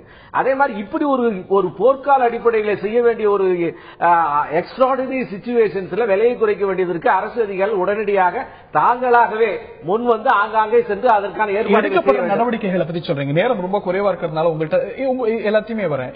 என்னுடைய கேள்வி, இப்போ சென்ற முறை கவன ஈர்ப்பு தீர்மானம் எடுத்துக்கொள்ளப்பட்ட போது கூட தமிழக முதலமைச்சர் குறிப்பிட்டார். பலரும் இதை சொல்றாங்க. இதற்கான காரணம் விலைவாசி ஏறுதுன்னா கொள்கைகள் தான் காரணம் அப்படிங்கிறீங்க. நீங்களும் கூட எந்தெந்த கொள்கையெல்லாம் யூபி அரசாங்கம் கடைபிடித்ததோ அதுதான் தவறான பொருளாதார கொள்கை, அதனாலதான் விலை ஏறுது, இன்ஃபிளேஷன் அதிகரிக்குது அப்படிங்கிறீங்க. எந்த கொள்கையிலேருந்து மாறி இருக்கீங்க? உரமானியமா அதே கொள்கையை கடைபிடிப்போங்கிறீங்க, அதுல மாற்றி அமைக்கணும் அப்படிங்கிறீங்க. ரயில் கட்டண உயர்வா அதே கொள்கையை கடைபிடிக்கிறீங்க. பெட்ரோல் டீசல் விலை நிர்ணயமா அதே கொள்கையை தான் கடைபிடிக்கிறீங்க. கொள்கை மாறாம எப்படி நிலைமா? அதாவது அதே கொள்கையை தான் கடைபிடிக்கிறோம், அதே கொள்கையை தான் கடைபிடிக்கிறோம், அதே கொள்கையை தான் கடைபிடிக்கிறோம் என்று நீங்கள் வரிசையாக சொல்லி வருவீர்கள். இப்ப நான் கேட்கிறேன், உரமானிய கொள்கை. உரம் வந்து இன்னைக்கு விவசாயிகளுக்கு கட்டாயமா கொடுக்கணும், பல்லாண்டு காலமா கொடுத்து வந்திருக்கிறது. இந்த உரம் மானியத்தை எப்படி சீர்படுத்துவது? உரம் மானியம் விவசாயிக்கு போய் சேர்ந்து உரமற்ற விவசாயம், இயற்கை விவசாயம் எப்படி வரணுங்கிற கொள்கையை நோக்கி இந்த அரசாங்கம் போகிறது. ஒன்று. இரண்டு, ரயில்வே கட்டண உயர்வுகளை பற்றி சொன்னீர்கள். ரயில்வே கட்டண உயர்வு ஒரு 30,000 கோடி ரூபாய், 8,000 கோடி ரூபாய் தான் வருமானம், 30,000 கோடி ரூபாய் தேவை. ஆனால் ரயில்வேயை சீர்படுத்த வேண்டும். சீரழிந்து கொண்டிருக்கிற, அதாவது யார் நடவடிக்கை எடுக்கிறார்களோ அவருடைய நோக்கத்தை, அவருடைய செயல்பாட்டை, ஒரு சின்ன உதாரணம் சொல்லுகிறேன். இந்த வெளிநாட்டு அந்நிய முதலீடுகள் இந்தியாவில் வரணுங்கிற பேச்சுல இந்தியாவிலே ரயில்வேக்கு யாருமே FDI வராது. காரணம், இந்திய ரயில்வே இஸ் சிங்கிங். அதை தூக்கி நிறுத்த வேண்டும் என்றால் ஏற்கனவே நிரூபிக்கப்பட்ட வெற்றியாளர் குஜராத்தில் இப்படி வெண்ணிய முடிவுகள் ஈற்ற மோடியை பார்த்து தான் கொடுப்பார்கள். எனவே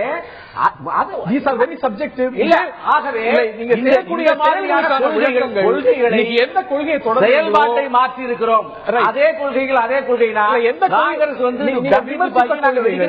நீங்க விமர்சித்த கொள்கைகள் தவறு என்று சொன்ன கொள்கைகள், அதனால் இந்த கேள்வி எழுகிறது. திரு பீட்டர் அல்போன்ஸ், எல்லாருடைய இறுதிக்கட்ட வாதத்தையும் கேட்க விரும்புகிறேன்.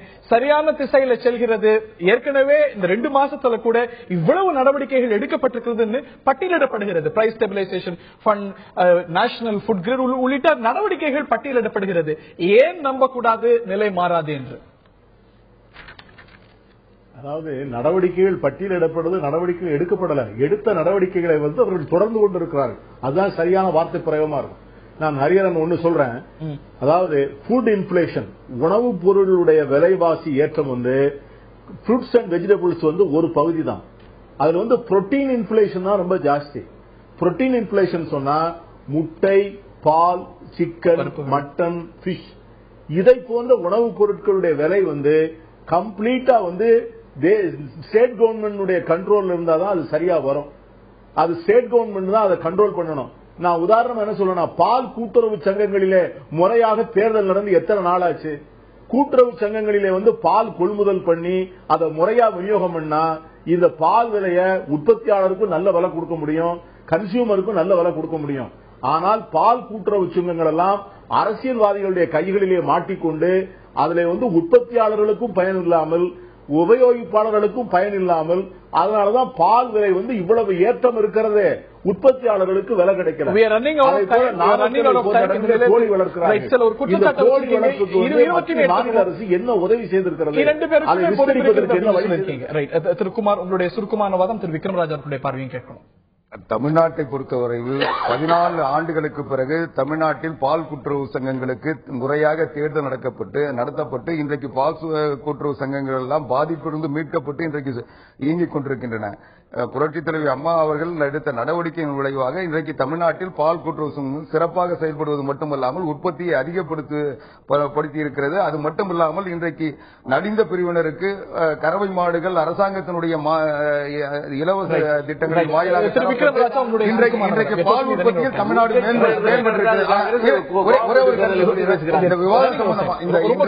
இன்றைக்கு மத்திய அரசாங்கம் சில நடவடிக்கைகள் எடுத்திருக்கிறது என்று எஸ்.ஆர். சேகர் சொல்லுகிறார். ஆனால் என்னுடைய குற்றச்சாட்டு எல்லாம் ஐக்கிய முற்போக்கு கூட்டணி அரசாங்கம் கொண்டு வந்த பொருளாதார கொள்கைகளையும் அதனுடைய வடிவங்களையும் மாற்றாத வரை இவர்கள் எடுக்கின்ற இந்த முயற்சிகள் எல்லாம் வீணாகத்தான் மாறும். இன்றைக்கு பெட்ரோல் விலை டீசல் விலை உயர்வு என்பது ஒரு மாதத்திற்கு ஒரு முறை அந்நிய வெளியீடு சில்லறை வணிகத்தில் கொண்டு வந்தது கட்டமைப்பு வசதி ஏற்படுத்துவதற்காக 400 லட்சம் கோடிகளுக்கு மேல் தேர்வுப்பட்ட காரணத்தில் என்று ஒரு வார்த்தை சொன்னார்கள். குறிப்பாக அன்று பொருளாதார வல்லுநர்கள் 65,000 கோடி என்று ஒரு அரசை குறிப்பிட்டு தந்திருந்தார்கள். ஆனால் தனியார் பொருளாதார வல்லுநர்கள் 22,000 கோடிகள் இருந்தாலே கட்டமைப்பு வசதி கட்ட முடியும் என்று சொன்னார்கள். ஆனால் அன்றைய அரசு ராணுவத்துக்கு என்றே 40,000 கோடிகளை ஒதுக்கியது. இதெல்லாம் நம்ம நாட்டில் ஒதுக்கப்பட வேண்டியதுதானே. ஒதுக்கப்பட வேண்டிய இருந்தாலும் விவசாயிகளுக்கும் ராணுவத்துக்கு ஒதுக்கப்பட வேண்டியது அது ஒரு மாற்று கருத்து என்னுடைய இல்ல. அதே வேளையில விவசாயிகளுக்கும் ஒதுக்கக்கூடிய கட்டாயம் இந்த கட்டமைப்பு வசதி கட்டுவதற்கு அந்நிய முதலீட்டாளர்கள் வந்துதான் கட்டி சில்லறை வியாபாரத்திகளை அவர் கையிலே கொடுத்த பிறகுதான் அவர்கள் கட்டி அவர்களை பாதுகாப்பார்களா இந்திய மக்களை பாதுகாப்பார்கள் என்ற குற்றச்சாட்டை அண்ணன் பீட்டர் அல்போன்ஸ் அவர்கள் வைக்கிறேன். வேண்டாம், அந்த வசப்பரிச்சை நம்மளை அமெரிக்கார ஏமாத்திட்டு தருவான். ஆனால் இந்து விவசாயிகள் தேவை அறிந்து நமக்கு நீர் ஆதாரம் நல்லா புரிஞ்சுக்கிடுங்க. அத்தனை ஆறுகளிலும் செடி கொடிகள் வளர்ந்து நார்களே அழிந்து கொண்டிருக்கிறது. நீர் ஆதாரத்தை எந்த அரசாங்கம் செம்மைப்படுத்துகிறதோ அதான் விவசாயிகளுக்கு ஆதாரம் அமையும். அதே நேரத்தில் விவசாய நிலங்கள் பல ஆயிரக்கணக்கான ஏக்கர்கள் வீட்டுமனையாக மாறி இருக்கிறது. புஞ்ச நிலங்கள் வானம் பார்த்த பூமிகளை விவசாய நிலங்களாய் மாற்றுவதற்கு அரசு முன்வர வேண்டுமே தவிர காய்கறி கூடியிருக்கு என்று சொன்னால் குறையாது. தேவைகளை சரியாக எடுத்து சென்று அரசாங்கம் சென்றால்தான் இது நடப்பில் வருமே தவிர குற்றச்சாட்டு என்பது பதுக்கல் என்று வியாபாரிகள் தலையின் மீது குற்றச்சாட்டு சொல்ல வேண்டாம் என்பதை தமிழ்நாடு வணிக சங்க பேரமைப்பு அழுத்தம் திருத்தமாக கேட்டுக்கொள்கிறது. பதுக்கல் அப்படிங்கிறது சாதாரண வியாபாரிகள் பதுக்கி வைக்கக்கூடிய தன்மை யார் என்பதை தாண்டி பதுக்கல் இருந்தால் அது நிச்சயமாக தடுக்கப்பட வேண்டியதான், நடவடிக்கை எடுக்கப்பட வேண்டியதான். யார் என்பது விவாதத்துக்குரியது. இந்த நிலையில நடவடிக்கைகள் எடுக்கப்பட்டு வருகிறது அப்படிங்கிற ஒரு பார்வையும் அதே பாதை அதே கொள்கை தானே தொடர்கிறது அப்படிங்கிற இன்னொரு விமர்சனம் ஒரு பக்கம் இருக்க. நேர்கள்ட்டையும் கேட்டிருந்தோம், விலைவாசி உயர்வுக்கு யார் காரணம் என்று. நேர்களுடைய பார்வை இது.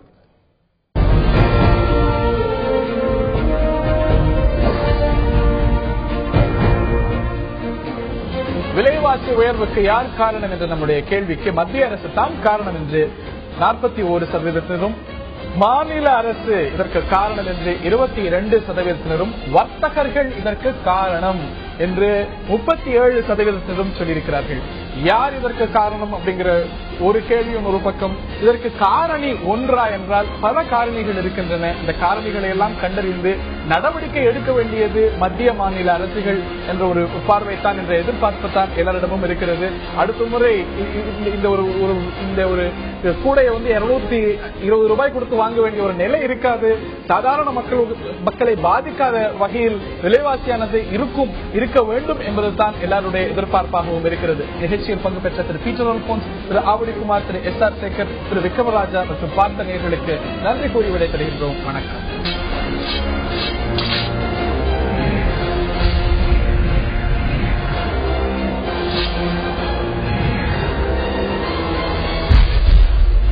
ஆயுத எழுத்து நீட்சிக்கு உங்கள் அனைவரையும் அன்போடு வரவேற்கின்றோம். ராஜீவ் கொலையாளிகள் முருகன், சாந்தன், பேரறிவாளன் இவர்களை விடுதலை செய்ய தமிழ்நாடு அரசாங்கம் முடிவு செய்தது. அதற்கு பிறகு வழக்காடு மன்றத்தில் மத்திய அரசாங்கம், மாநில அரசாங்கம் தன்னிச்சையாக முடிவெடுக்கிறது என்று சொல்ல அந்த வழக்கானது ஒரு புதிய கட்டத்தை எட்டி சில அரசியல் சாசனம் சார்பாக பல கேள்விகளை எழுப்பியிருக்கிறது. தூக்கு தண்டனை பெற்று அவர்களுடைய மரண தண்டனை ஆயுள் தண்டனையாக குறைக்கப்பட்டிருக்கக்கூடிய இந்த ஒரு குற்றவாளிகள் வெளியில வரலாமா, அவர்களுக்கு ரெமிஷன் கொடுக்கலாமா, இது உள்ளிட்ட சில 7 கேள்விகளை மையப்படுத்தி இப்பொழுது ஒரு வழக்கானது அரசியல் சாசன அமர்வு முன்பு நடந்து வருகிறது. இந்த மத்திய அரசாங்கம் இந்த விவகாரத்தில் என்ன நிலைப்பாடு எடுக்க போகிறது என்பது கேள்வியாக இருந்தது. சென்ற காங்கிரஸ் அரசாங்கம் இந்த விவகாரத்தில் என்ன நிலைப்பாட்டை எடுத்ததோ அதே நிலைப்பாட்டை தான் இந்த அரசாங்கமும் எடுத்திருக்கிறது. மேலும் இந்த வழக்கில் சில புதிய திருப்பங்களும் நிகழ்ந்தே இருக்கின்றன. பாதிக்கப்பட்டவர்கள் விக்டிம்ஸ் இவங்களுடைய குடும்பத்துடைய அவங்களுடைய கருத்துக்களையும் கேட்க வேண்டும் என்ற ஒரு கோரிக்கையையும் மத்திய அரசாங்கம் உச்சநீதிமன்றத்தின் முன்பாக வைத்திருக்கிறது. இது பொருத்தமான கோரிக்கையா, நியாயமானதா, பல கேள்விகளை இது எழுப்பியிருக்கிறது. விரிவாக இன்றைய ஆயுத எழுத்து நீட்சியில் நாம் விவாதிக்க இருக்கின்றோம்.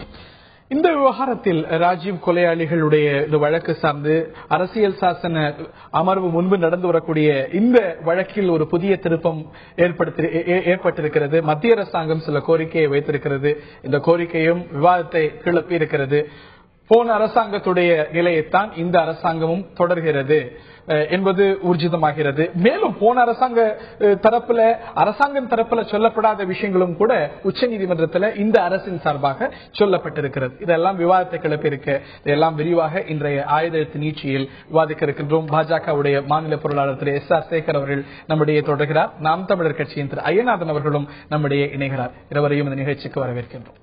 இந்த அரசாங்கம் இந்த வழக்குல நேற்று எடுத்திருக்கக்கூடிய நிலைப்பாடு பற்றி உங்களுடைய முதற்கட்ட கருத்தை பதிவு செய்யுங்க திரு ஐயநாதன். ஆமா, இதுவரை அந்த திரு சதாசிவம் தலைமையிலான இந்த அமர்வு 3 நீதிபதிகள் கொண்ட அமர்வு 7 விடயங்கள் தொடர்பாக நீங்கள் உறுதியான முடிவெடுத்து விசாரித்து நீங்கள் சொல்லுங்கள் என்றுதான் சொல்லியிருக்கின்றது. 8வதாக ஒரு விடயத்தை அரசு வழக்கறிஞர் சொலிசிட்டர் ஜெனரல் ரஞ்சித்குமார் என்ன சொல்லியிருக்கின்றார் என்றால், இவ்வளவு முக்கியமான ஒரு கொலை வழக்கில் ராஜீவ்காந்தி கொல்லப்பட்டது மட்டுமல்ல, அவரோடு கொல்லப்பட்டவர்களால் பாதிக்கப்பட்ட குடும்பத்தினரையும் அவர்களுடைய மனுக்களையும் ஏன் விசாரிக்க கூடாது என்று ஒரு கேள்வியை எழுப்பியிருக்கிறார். இது கூடுதலானது. அதைத்தான் நீங்களும் உங்களுடைய முன்னுரையில் நீங்கள் குறிப்பிட்டீர்கள். இப்படி சொல்வது முதலில் அரசு தரப்பை பலவீனப்படுத்துகிறது. அரசு தரப்பு என்பதுதான் ப்ராசிக்யூஷன். நீங்கள் ஏற்கனவே பாதிக்கப்பட்ட அனைவரினுடைய சார்பாகத்தான் இந்த வழக்கு நடத்தப்பட்டது. பாதிக்கப்பட்டவர் ஒரு கொலை வழக்கில் யார் நிற்கின்றார் என்றால் குற்றம் சாட்டும் தரப்பு அரசு தரப்பு. அப்படி சொல்லும் பொழுது அந்த அரசு தரப்பு அந்த கொலையால் பாதிக்கப்பட்டவர்களுடைய நியாயங்களை எடுத்து வைத்துத்தான் தண்டனையினுடைய அடிப்படையை கோருகிறது. கடுமையான தண்டனை வேண்டும் என்று சொல்லும் போது இதை பாதிப்பை நீங்கள் கவனத்தில் கொண்டு நீங்கள் முடிவு செய்யுங்கள் என்று இறுதி வாதத்தில் வைப்பார்கள். எனவே அப்படிப்பட்ட ஒரு நிலையில் இந்தியாவுடைய உச்சநீதிமன்றத்தில் அரசு தரப்பாக தன்னுடைய வாதத்தை வைத்திருக்கக்கூடிய ரஞ்சித்குமார் அவர்கள் இவ்வாறு கூறியிருப்பது உள்ளபடியே ஒரு சட்ட ரீதியான ஒரு பார்வைக்கு இணக்கமானதாக தெரியவில்லை. நான் திரு SR சேகர் அவர்கள்ட்ட கேட்க விரும்புகின்றேன். சில சட்ட ரீதியான கேள்வியை முதல்ல கேட்டுடலாம், பிறகு அரசியலுக்கு வரலாம்.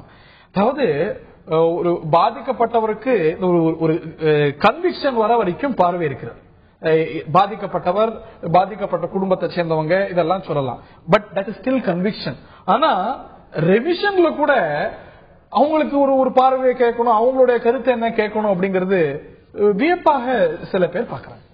அதாவது இந்த சுப்ரீம் கோர்ட்ல அரசு வைத்திருக்கிற வாதமானது ஒரு புதிய பரிணாமத்தை நோக்கி செல்கின்றது. அதாவது இந்திய சுப்ரீம் கோர்ட் வரலாற்றிலேயோ இல்ல அரசியல் சட்ட வரலாற்றிலேயோ இல்ல அரசனுடைய வரலாற்றிலேயோ பாதிக்கப்பட்டவர்களும் அவர்களுடைய குடும்பத்தினுடைய கருத்துக்களும் கேட்கப்பட வேண்டும் என்கின்ற ஒரு புதிய வாதமானது எழுந்திருக்கிறது. இது ஒரு இல்லாத விஷயம் இல்ல, இவங்க பாசிட்டிவான விஷயம் இல்ல. அவங்க மீது அதெல்லாம் வைக்கப்பட்டுதான் அவர்களுக்கு தண்டனை வழங்கப்பட்டிருக்கிறது. அவர்கள் குற்றவாளிகள், அதுல மாற்று கருத்து இல்ல. ஆனா ரெமிஷன்ல அவங்களுக்கு ரெமிஷன் கொடுக்கறதுல அவர்களுடைய கருத்து வேணுமா? இல்ல, ரெமிஷன்ல நீங்க அதாவது ரெமிஷனை பொறுத்த மட்டும் இந்த ரெமிஷன் எப்படி இருக்க வேண்டும், இது அவர்களுடைய ஆயுள் தண்டனையாக குறைக்கப்பட்டு அந்த ஆயுள் தண்டனை ஆயுட்காலத்துக்கும் உள்ளே இருக்க வேண்டுமா, அதிலேயும் அவர்கள் வெளியே வர வேண்டுமா என்கின்ற 7 கேள்விகளிலே அதே மாதிரியான கேள்விகள் கேட்கப்பட்டிருக்கிறது. ஆக ஒரு தூக்கு தண்டனை நிறைவேற்றுகின்ற ஒரு சூழ்நிலை வந்த பிறகு அது தமிழ்நாட்டிலே ஒரு மிகப்பெரிய விவாதமாக எழுதப்பட்டு அதிலே பல்வேறு பரிணாமங்களிலே உணர்ச்சி பூர்வமான விஷயங்கள் எல்லாம் எடுத்து செல்லப்பட்டு சுப்ரீம் கோர்ட் நீண்ட ஆண்டுகளுக்கு பின்னாலே இந்த தண்டனையை குறைக்கின்ற அளவிற்கு ஒரு பொது கருத்தானது உருவாகி இருக்கிறது. ஒரு சட்டத்தினுடைய கருத்தாக மட்டுமே இது இருக்குமே. ஆனால் இன்றைக்கு இப்ப கூட சமீபத்தில் போன வாரத்தில் கூட 2 பேருக்கு தூக்கை ஜனாதிபதி உறுதி செய்திருக்கிறார். 7 பேரை கொலை செய்தவர், மறுபடியும் குடும்பத்தில் இருக்கிற சிறு குழந்தைகளை கொலை செய்தவர், 2 பேருக்கு தூக்கை ஜனாதிபதி அவர்கள் கருணை மனுவை நிராகரித்திருக்கிறார். அதே மாதிரியான ஒரு கருணை நிராகரிக்க கூடாது என்கின்ற அளவிற்கு இவருடைய பக்கத்தில் எழுந்த குரலினுடைய அடிப்படையிலே அந்த தூக்கு தண்டனையானது சுப்ரீம் கோர்ட்டாலே ஆயுள் தண்டனையாக மாற்றப்பட்டிருக்கிறது. ஆகவே இந்த வழக்கு என்பது ஒரு சாதாரணமான வழக்காக இல்லாமல் எல்லாராலையும் பேசப்பட்டு ஒரு பொதுஜன வழக்காக பொதுஜன உருவம் எடுத்திருக்கின்ற போது அதுல இதே மாதிரி புதிய வாதங்கள் வருவது தவறில்லைங்கிறது உங்களுடைய பார்வையாக இருக்கிறது. சட்ட ரீதியாகவும் மேலும் இது பல கேள்விகளை எழுப்பியிருக்க, அரசியல் ரீதியாகவும் பல கேள்விகளை எழுப்பியிருக்கிறது. ராஜீவ் கொலையாளிகளுடைய விடுதலையை ஒட்டி எழுந்திருக்கக்கூடிய வழக்குல இந்த புதிய மத்திய அரசாங்கம் எடுத்திருக்கக்கூடிய நிலைப்பாடு, வைத்திருக்கக்கூடிய கோரிக்கை விவாதத்தை கிளப்பியிருக்கிறது. இதைத்தான் பாஜகவின் திரு எஸ்.ஆர். சேகர், நாம் தமிழர் கட்சியின் திரு ஐயநாதன் ஆகியோருடைய விவாதித்து வருகின்றோம். சட்டப்பூர்வமான விஷயங்கள் இன்னும் நிறைய நுணுக்கங்கள் பேச வேண்டியிருக்கிறது. அதை தாண்டி சில அரசியல் கேள்விகளை இந்த விவகாரமானது, இந்த நிலைப்பாடானது எழுப்பி இருக்கிறது. இதே விவகாரத்துல தேர்தலுக்கு முன்பாக கம்ப்ளீட்லி ஒரு வேறு நிலைப்பாட்டை எடுத்துவிட்டு இன்னைக்கு யூபி அரசாங்கம் கூட அரசியல் தளத்திலேயோ பொது தளத்திலேயோ சொல்லாத ஒரு கோரிக்கையை கோர்ட்ல இந்த மத்திய அரசாங்கம் சொல்லுமையானால் அரசியல் ரீதியான இந்த ஒரு குற்றச்சாட்டு உங்கள் மீது எழும் தானே தெரிய sir. On the same matter you have taken a completely different stand. இல்ல, அதுதான் கேக்குறேன். Completely different stand. தேர்தலுக்கு முன்னால என்ன எடுத்தோம்னு சொன்னீங்கன்னா சொல்றேன், நான் புரிஞ்சுக்குவேன். ராஜீவ் காந்தி கொலை வழக்கில் குற்றம் சாட்டப்பட்டு தண்டனை அனுபவித்து வந்த பேரறிவாளன் முருகன், சாந்தன் உள்ளிட்ட நல்ல கவனிங்க, குற்றம் சாட்டப்பட்டு தண்டனை அனுபவித்து வந்த பேரறிவாளன் முருகன் உள்ளிட்ட 7 பேரை விடுதலை செய்ய தமிழக அரசாங்கம் உத்தரவிட்டுள்ளது. இது வரவேற்கத்தக்கது அப்படின்னு பாஜகவுடைய மாநில தலைவர் இன்றைய மத்திய அமைச்சர் பொன் ராதாகிருஷ்ணன் சொன்னார். இதுக்கு கம்ப்ளீட்லா கான்ட்ரரி ஸ்டாண்ட் தானே இன்னைக்கு உங்க அரசாங்கம். அதுல என்ன தவறு இருக்கிறது? மத்திய அரசினுடைய இந்த நிலையில என்ன தவறு இருக்கிறது? அதாவது சட்டம் எல்லாருக்கும் முடிக்கிறேன். சட்டம் என்பது எல்லாருக்கும் மேலே உள்ளது. சட்டத்தின் ஆட்சி நடைபெற வேண்டும். சட்டம் இஸ் சுப்ரீம். நாம் சட்டத்தின் வழி செல்ல வேண்டும். நாம் சட்டத்திற்கு உட்பட்டவர்கள். இதிலே மாறுபாடு இல்லை. அந்த சட்டம் தன்னுடைய தீர்ப்பை சொல்லுகின்ற போது அதை ஏற்றுக்கொண்டாக வேண்டும். ஒன்று. இரண்டாவது, மனிதாபிமான முறையிலே தமிழக அரசாங்கத்துடைய நிலைப்பாடு மனிதாபிமான முறையிலே மனிதாபிமான முறையிலே அவர்களுக்கு விடுதலை கிடைத்தால், ஒரு சட்டத்தினுடைய அடிப்படையிலே தண்டனை கிடைத்தால் அந்த தண்டனையை நாம் ஏற்றுக்கொண்டுதான் வேண்டும். அந்த சட்டத்தினுடைய அடிப்படையிலே அவர்கள் மனிதாபிமான அடிப்படையிலே அதை வரவேற்றது மனிதாபிமான அடிப்படையிலே. அதிலே தவறில்லை என்று சொல்கிறது. அவர்களுக்கு விடுதலையை அளித்ததை வரவேற்ற தமிழ்நாடு பாஜகவுடைய தலைவருடைய வரவேற்பு மனிதாபிமான எதிர்ப்பது எந்த அடிப்படையில்? எதிர்ப்பு எந்த வகையில்? வரவேற்பது ராஜீவ் கொலையாளிகளுடைய விடுதலையை வரவேற்றது மனிதாபிமான அடிப்படையில. பாஜகவுடைய மத்திய அரசாங்கம் அதை எதிர்ப்பது எந்த அடிப்படையில்?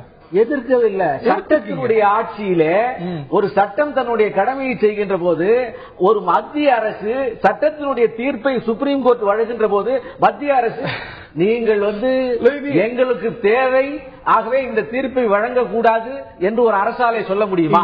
இன்னைக்கு மத்திய மாநில அரசாங்கம் முடிவு செய்து அவங்களை ரிலீஸ் பண்ணும்போது வரவேற்றார். ஆனா இன்னைக்கு கோர்ட் சொல்லல, மத்திய அரசாங்கம் சொல்லுது. இதுல மாநில அரசாங்கத்துக்கு எந்த உரிமையும் கிடையாது. மத்திய அரசாங்கத்துக்கு தான் உரிமை இருக்கு. தமிழ்நாடு மாநில அரசாங்கத்துடைய முடிவை நீங்க பொன் ராதாகிருஷ்ணன் போல பாஜகவுடைய மத்திய அரசாங்கம் வரவேற்கல. அப்படிங்கும்போது இது 2 பேரும் மறுபடியும் நீங்க தான் இடையில பூந்து you are reading in between the lines சொல்ற. மத்திய மாநில அரசுகள் சேர்ந்த தீர்ப்பை தான் இங்க கொடுக்க முடியும். சிபிஐ விஷயத்துல வருகின்ற போது மாநில அரசு தனியாக விடுதலை செய்ய முடியாது, மத்திய அரசு சேர்ந்தால் தான் செய்ய முடியும் என்பது அதனுடைய காரணத்தினாலே தான் தமிழக சட்டமன்றத்திலே தீர்மானம் போட்டு முதல்வர் ஜெயலலிதா அவர்கள் விடுதலை செய்ய வேண்டும் என்பதற்கு சுப்ரீம் கோர்ட்ல இல்லை. ஆகவே சட்டங்கள் பொன் ராதாகிருஷ்ணன் தமிழக அரசாங்கம் முடிவு செய்த போதுமே இருந்தது. அன்னைக்கு வரவேற்க பொழுது மத்திய அரசாங்கமோ மாநில அரசாங்கமோ ரெண்டுத்துக்கும் கூட்டு பொறுப்பு இருக்கு, இதுல சிபிஐ விசாரிச்சிருக்குங்கிறதெல்லாம் வரவேற்ற பொழுது, தேர்தலுக்கு முன்பான காலகட்டத்தில் வரவேற்ற போது இந்த சட்டங்கள், இந்த நுணுக்கங்கள் எல்லாம் திரு பொன் ராதாகிருஷ்ணனுக்கு தெரியாத இல்ல இல்ல இல்ல உங்களுடைய விவாத பொருளிலே தவிர அவர் சொன்னது மனிதாபிமான அடிப்படையில 2 அரசும் சேர்ந்தால்தான் விடுதலை செய்யப்படும் என்பதை இப்போது நாம் புரிந்திருக்கிறோம். ஆகவே மத்திய அரசின் சார்பில் ரவிசங்கர் பிரசாத் சொன்னது சட்டத்தின் எவரிபடி இஸ் எபவ் லா அல்ல என்பதற்காக அவர் சொன்னதும் சரியான விஷயம். தமிழக பாஜக எடுத்தது மனிதாபிமான பார்வை.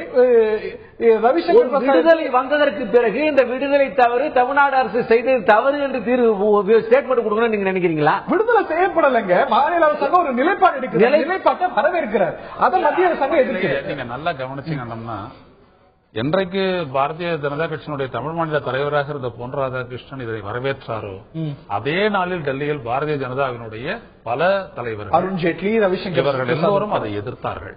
ஆக இங்கேயும் அங்கேயும் உணர்வு நிலையில் பெரிய மாறுதல் இருக்கின்றது. அதுதான் காரணம். நீங்க நல்லா கவனிக்கணும். நீங்க நான் இவர்களோடு பேசிய அளவிலேயே நான் சொல்றேன், இவர்களை பொறுத்த வரைக்கும் ராஜீவ்காந்தி கொலை வழக்கு என்பதைத்தான் இன்னும் பார்த்துக் கொண்டிருக்கின்றார்கள். அந்த கொலை வழக்கு முடிந்து தண்டிக்கப்பட்டு அந்த தண்டனையை அவர்கள் 20 ஆண்டு காலம் அனுபவித்த பின்னர் தான் இந்தியாவினுடைய உச்சநீதிமன்றம் பிப்ரவரி 18ஆம் தேதி அளித்த தீர்ப்பில் இவர்களினுடைய தண்டனையின் மீது குற்றவியல் நடைமுறை சட்டத்தின் அடிப்படையில் விடுவிப்பது தொடர்பாக முடிவெடுக்கலாம். அப்ரோப்ரியேட் கவர்மெண்ட் என்று சொன்னார்கள், உரிய அரசு முடிவெடுக்கலாம் என்று சொன்னார்கள். அவ்வளவுதான். அப்படி வரும்பொழுது இதில் இந்த மத்திய அரசு கூடுதலாக எதையும் சொல்ல வேண்டிய அவசியமே இல்லை. ஆனால் இவர்கள் தங்களை நாங்களும் எல்லா விஷயத்திலையும் வந்துட்டு காங்கிரஸ் வழியில தான் போறாங்க. அதே மாதிரி மத்திய அரசுல இப்போ உச்சநீதிமன்றத்தில் கிடப்புல இருக்கக்கூடிய இந்த வழக்கிலும் கூட நாங்க காங்கிரஸ் பாதையில தான் போறோம், இன்னும் தீவிரமா போறோம் அப்படின்றது. பாஜகவும் இல்ல, உச்சநீதிமன்றமே கூட இதுல வந்து மத்திய அரசாங்கத்துக்கு உரிமை இருக்கிறதா, மாநில அரசாங்கத்துக்கு உரிமை இருக்கிறதான்னு கேள்விகள் இல்ல, கிரே ஏரியாஸ் இருப்பதனால தானே கான்ஸ்டிடியூஷன் பெஞ்ச் உருவாக்கப்பட்டிருக்கிறது. மத்திய அரசாங்கத்தோட நிலைப்பாட்டு சொல்லுது, மாநில அரசாங்கம் சொல்லுது, முடிவெடுக்க வேண்டியது உச்சநீதிமன்றம். உச்சநீதிமன்றத்துக்கு வந்துட்டு இந்த ரெக்கமெண்டேஷன் எதை அடிப்படையில் கொடுத்திருக்காங்க அப்படின்னா, அந்த தீர்ப்பில் வந்துட்டு சதாசிவம் தலைமையிலான பெஞ்ச் சொன்னது 432 433 தான் ஒண்ணு. ஏன்னா 433 நீங்க விட்டுடாதீங்கன்னு சொன்னாங்க. ஏன் சொன்னாங்கன்னா அதே சதாசிவம் சொல்லிடுறேன். 433 ஒண்ணு ஏன் சொன்னார் அப்படின்னா, அதே ஏன் நான் குறிப்பிட்டிருக்கணும்னு கருதுறேன் அப்படின்னு அவருடைய ஜட்மெண்ட்ல அவர் ஏன் சொல்றாரு அப்படின்னீங்கன்னா, இந்த வழக்குல வந்துட்டு காங்கிரஸ் தரப்பில் சில விடயங்களை கொண்டு வந்தார்கள். அது என்ன அப்படின்னீங்கன்னா, கடவுச்சீட்டு சட்டம், பாஸ்போர்ட் ஆக்ட். சரி, பல்வேறுபட்ட மத்திய அரசினால் நடைமுறைப்படுத்தப்படும் சட்டங்கள் வந்துட்டு இந்த வழக்குல இருக்கு அப்படின்னு சொன்னாங்க. ஆனா இதுல புரிதல் நம்ம ஒண்ணு எடுத்துக்கிறோம். அது என்னன்னீங்கன்னா, அப்படிப்பட்ட சட்டங்களின் அடிப்படையிலான தண்டனைகள் ஏற்கனவே அவர்கள் அனுபவத்தை முடித்து விட்டார்கள். மிச்சம் இருக்கிறது வந்துட்டு தி மர்டர் 302 தான். அது சென்ட்ரல் ஆக்ட் கிடையாது, காமன் ஆக்ட், இந்தியன் பீனல் கோடு. அதனால் தான் அவர்கள் சொன்னார்கள் இதில் நீங்கள் முடிவெடுக்கலாம் என்று சொன்னார்கள். இதே விஷயங்களை விசாரிக்க கோரி, இதே விஷயங்களை அனலைஸ் செய்ய கோரி எதற்காக கான்ஸ்டிடியூஷன் பெஞ்ச் உருவாக்கப்படணும்? ஏன்னா அதுல கிரே ஏரியாஸ் இருக்கு. நாட் தட் கேஸ்டிங் ஆஸ்பர்ஷன்ஸ் என்று சொல்லுகின்ற அளவில் ஒரு தமிழராக இருந்த திரு சதாசிவம் அவர்களின் மீது, இதை வெளியில் சொல்ல மாட்டார்கள், இருந்த சதாசிவம் மீது ஒரு தமிழர் என்கின்ற காரணத்திற்காக இப்படி ஒரு ஜட்ஜ்மெண்ட் அவர் கொடுத்துட்டார், இந்த பெஞ்சு கொடுத்துச்சு, தலைமை நீதிபதியாக இருந்ததுன்னு தன் மீது ஒரு ஐயப்பாடும் தன் மீது ஒரு கரையும் சுமத்தப்படுகின்ற நிலையில் தான் இதை பற்றி இந்த அப்ரோப்ரியேட் கவர்மெண்ட் யார் என்பதை நீங்களே முடிவெடுங்கள் என்பது ஒன்று. ஏற்கனவே உச்சநீதிமன்றம் 2 வேறுபட்ட தீர்ப்புகளை கூறியிருக்கிறது. ஆயுள் தண்டனை தமிழராக தூக்கு தண்டனையை ஆயுள் தண்டனையை மாற்றியவர் சொல்ல முடியுமா? ஜனவரி 21, 2014 அன்று அளித்த ஒரு மிகப்பெரிய அந்த தீர்ப்பை நீங்கள் பல 100 பக்கங்கள் கொண்ட அந்த தீர்ப்பை படித்து பார்த்தீங்கன்னா தெரியும். ஏன் இந்த முடிவுக்கு வரும் அப்படின்றது பிரைவி கவுன்சில் நடந்த வழக்கில் இருந்து எடுத்து அவங்க எல்லாத்தையுமே சொல்லியிருக்காரு அவரு. அந்த ஜட்ஜ்மெண்ட் மீது 21 ஜனவரி ஜட்ஜ்மெண்ட் கொடுத்த போது அதன் மீது மத்திய அரசு சொன்ன மறு விசாரணை அதன் மீது நடத்தப்பட வேண்டும் அப்படின்னு சொல்லிட்டு மேற்கொண்டு மனு செய்த போது அதை சேம்பர்லயே முடிச்சுட்டாங்க. அதுல எந்த விதமான கிரவுண்ட் சென்ட்ரல் கவர்மெண்ட் கிடையாதுன்ட்டு. எனவே அந்த தீர்ப்பின் அடிப்படையில் பிப்ரவரி 18ஆம் தேதி அளித்த தீர்ப்பில் நான் கூறியது சரிதானா என்பதை ஒரு விரிவான மன்றம் உறுதி செய்யட்டும். ஏன்னா அதான் நான் சொல்ல வந்த விஷயம். இதை மட்டும் நீங்க கேட்டுங்க, பேசுங்க. ஆயுள் தண்டனை என்பது ஆயுள் முழுக்கவா அல்லது ஆயுள் தண்டனை என்பது 14 ஆண்டுகள் கழிந்த பின்னர் 433A படி கிரிமினல் ப்ரொசீஜர் கோடு 433A படி அது 14 ஆண்டுகள் கழிந்துவிட்ட நிலையில் அதனுடைய அவர்களை விடுவிக்கலாம் என்கின்ற இருக்கக்கூடிய அந்த விடயத்தை நீங்கள் எவ்வாறு எதற்காக செய்யணும்? நீங்க வந்து இதெல்லாம் அதைத்தான் சொல்றேன். 435 பத்தி அந்த தீர்ப்புல கிடையவே கிடையாது. போன நிகழ்ச்சியில நானே அதை படிச்சு காட்டினேன். paragraph 31 படி that was the last paragraph in the judgment jurisdiction இருக்கா? இதெல்லாம் ஏற்கனவே இருக்கக்கூடிய விஷயத்தை பிரேயர் இல்லாததை ஏன் ஸ்டேட் பண்ணுங்கிற மாதிரியான கேள்விகள் இருக்கு. it has been prayed. நீங்க நல்லா கவனிங்க. நீங்க அதாவது இது பாருங்க, 3 நீதிபதிகள் இப்ப இந்த ஜனவரி ஒரே ஒரு நிமிஷம் ஜனவரி 21ஆம் தேதி அளித்த ஜட்ஜ்மெண்ட்ன்றது 3 நீதிபதிகள் ஜட்ஜ்மெண்ட்டையே வந்துட்டு அட்டர்னி ஜெனரல் என்ன சொன்னாரு அப்படின்னம்னா, ஏற்கனவே அடிப்படையாக இருக்கக்கூடிய வழக்கில் அளிக்கப்பட்ட தீர்ப்பு 5 நீதிபதிகளை கொண்டது. அதை மாத்தி நீங்க வேற ஒரு ஜட்ஜ்மெண்ட் கொடுக்கறீங்கன்னா நீங்க 5 நீதிபதிகளை கொண்டுதான் செய்யணும். மினிமம் கான்ஸ்டிடியூஷனல் ரெவியூ பெட்டிஷன் தள்ளிட்டாங்க. அதுல அடிப்படையிலேயே இல்ல இந்த வழக்குல பண்ண போகும்போது அவங்க சொன்னது அந்த விஷயத்தை, இந்த ராஜீவ்காந்தி கொலையாளிகளை கொலை வழக்கில் குற்றம் சாட்டப்பட்ட தண்டிக்கப்பட்டவர்களை விடுவிக்க 433A என்பதோட இவங்க நிறுத்திட்டாங்க. 435A சென்ட்ரல் கவர்மெண்ட் சொல்லுது. அது என்ன அப்படின்னா மத்திய அரசு சட்டங்களின் இறுதி பார்வையும் கேட்கணும். Totally running of time. இவ்வளவு இதெல்லாம் திங்ஸ் ஆர் ஆஸ் கிளியர். எதற்காக மத்திய அரசாங்கம் இதை குழப்பிக்கணும்னு அவர் கேட்கறதா நான் புரிஞ்சுக்கிறேன். உங்களுடைய இறுதி கட்ட பார்வை தெரிவிச்சேன். இல்ல, அதாவது திரும்ப அதாவது பாரதிய ஜனதா கட்சியினுடைய தமிழ்நாடு ஸ்டாண்ட் என்ன, ஆல் இந்தியா ஸ்டாண்ட் என்ன, இந்த விஷயத்துல குழப்பமே இல்ல. அங்க வந்து சட்டம் எதை சொல்லுகிறதோ அதை செய்ய வேண்டும். இங்க வந்து மனிதாபிமான அடிப்படையில் விடுதலைப்பட்டது வரவேற்பு. இதை வந்து எப்படி வேணாலும் நீங்க சேர்த்துங்க. ஒன்று. இரண்டாவது இப்ப நான் கேட்கிறேனே, ஒரு கொலை குற்றம் சாட்டப்பட்ட ஒரு வழக்குல வந்து நமக்கு சம்பந்தம் இல்லாத ஒரு பக்கத்து வீட்டுக்காரங்களுடைய குடும்பத்தில் நடக்குது, அது விடுதலை செய்யப்படுகிறார்கள். அப்போது நீங்க பாராட்டு தெரிவிக்கிறீர்கள். அதே மாதிரி அங்க ஏதாவது அவர்களுக்கு தண்டனை கொடுக்கப்படுகிறது, வருத்தப்படுகிறீர்கள். ஆனா பாராட்டு தெரிவிப்பதற்கு வருத்தப்படுவதற்கு சட்டத்தினுடைய ஆட்சியை வந்து நாம் ஒன்றுமே செய்ய முடியாது. அதே மாதிரி கருத்து ஒன்று. இந்த வழக்கை பொறுத்த மட்டும் இது வந்து ஒரு வினோதமான வழக்கு. இது பொதுமக்களுடைய கருத்துக்காக, அந்த கருத்தினுடைய வலுவினுக்காக அடிப்படையில் சுப்ரீம் கோர்ட் மறுபடியும் தன்னுடைய விஷயங்களை சீராய்வு செய்து அந்த தீர்ப்பிலேயுமே மறுபடியும் ஒரு 7 கேள்விகள் எழுப்பி அதிலும் 8வது கேள்வியாக 8வது விஷயமாக இந்திய வரலாற்றிலே இல்லாத அளவிற்கு குற்றம் சாட்டப்பட்டவருடைய கருத்தையும் கேட்க வேண்டும். காரணம் சிபிஐ விசாரணை நடந்த காரணத்தினாலே, மத்திய மாநில அரசுகளோடு சம்பந்தப்பட்டது என்கிற காரணத்தினாலே புதிய பரிணாமத்திலே இது சென்று கொண்டிருக்கிறது. இதுல எந்த உள்நோக்கமும் இல்லை. இதை வந்து மறுபடியும் எடுத்துக்கூடிய நோக்கம் அரசு விசாலமாக இருக்கிறது, வெளிப்படையாக இருக்கிறது, ஓபன் மைண்டாக இருக்கிறது. எந்த உள்நோக்கத்தோடும் இல்லை என்பதற்கான ஒரு வழிநோக்கத்தோடு இல்லை. புதிய பரிணாமம் அப்படின்னு சொல்ல இது தவறான பரிணாமம் அப்படிங்கிற மற்ற பார்வை இருக்கு. இந்த ஒரு வழக்கு முடிவடைஞ்சதில்ல. மத்திய அரசாங்கத்தினுடைய பார்வையை பதிவு செய்திருக்கிறது. மேலும் பல கட்டத்தை கடக்க இருக்கிறது இந்த வழக்கு. விவாதத்தை இது கிளப்பி இருக்கிறது என்பது மட்டும் உண்மை. இந்த நிகழ்ச்சியில் பங்கு பெற்ற திரு ஐயநாதன் அவர்களுக்கும் திரு சேகர் அவர்களுக்கும் பார்த்த நேயர்களுக்கும் நன்றி கூறி விடைபெறுகின்றோம்.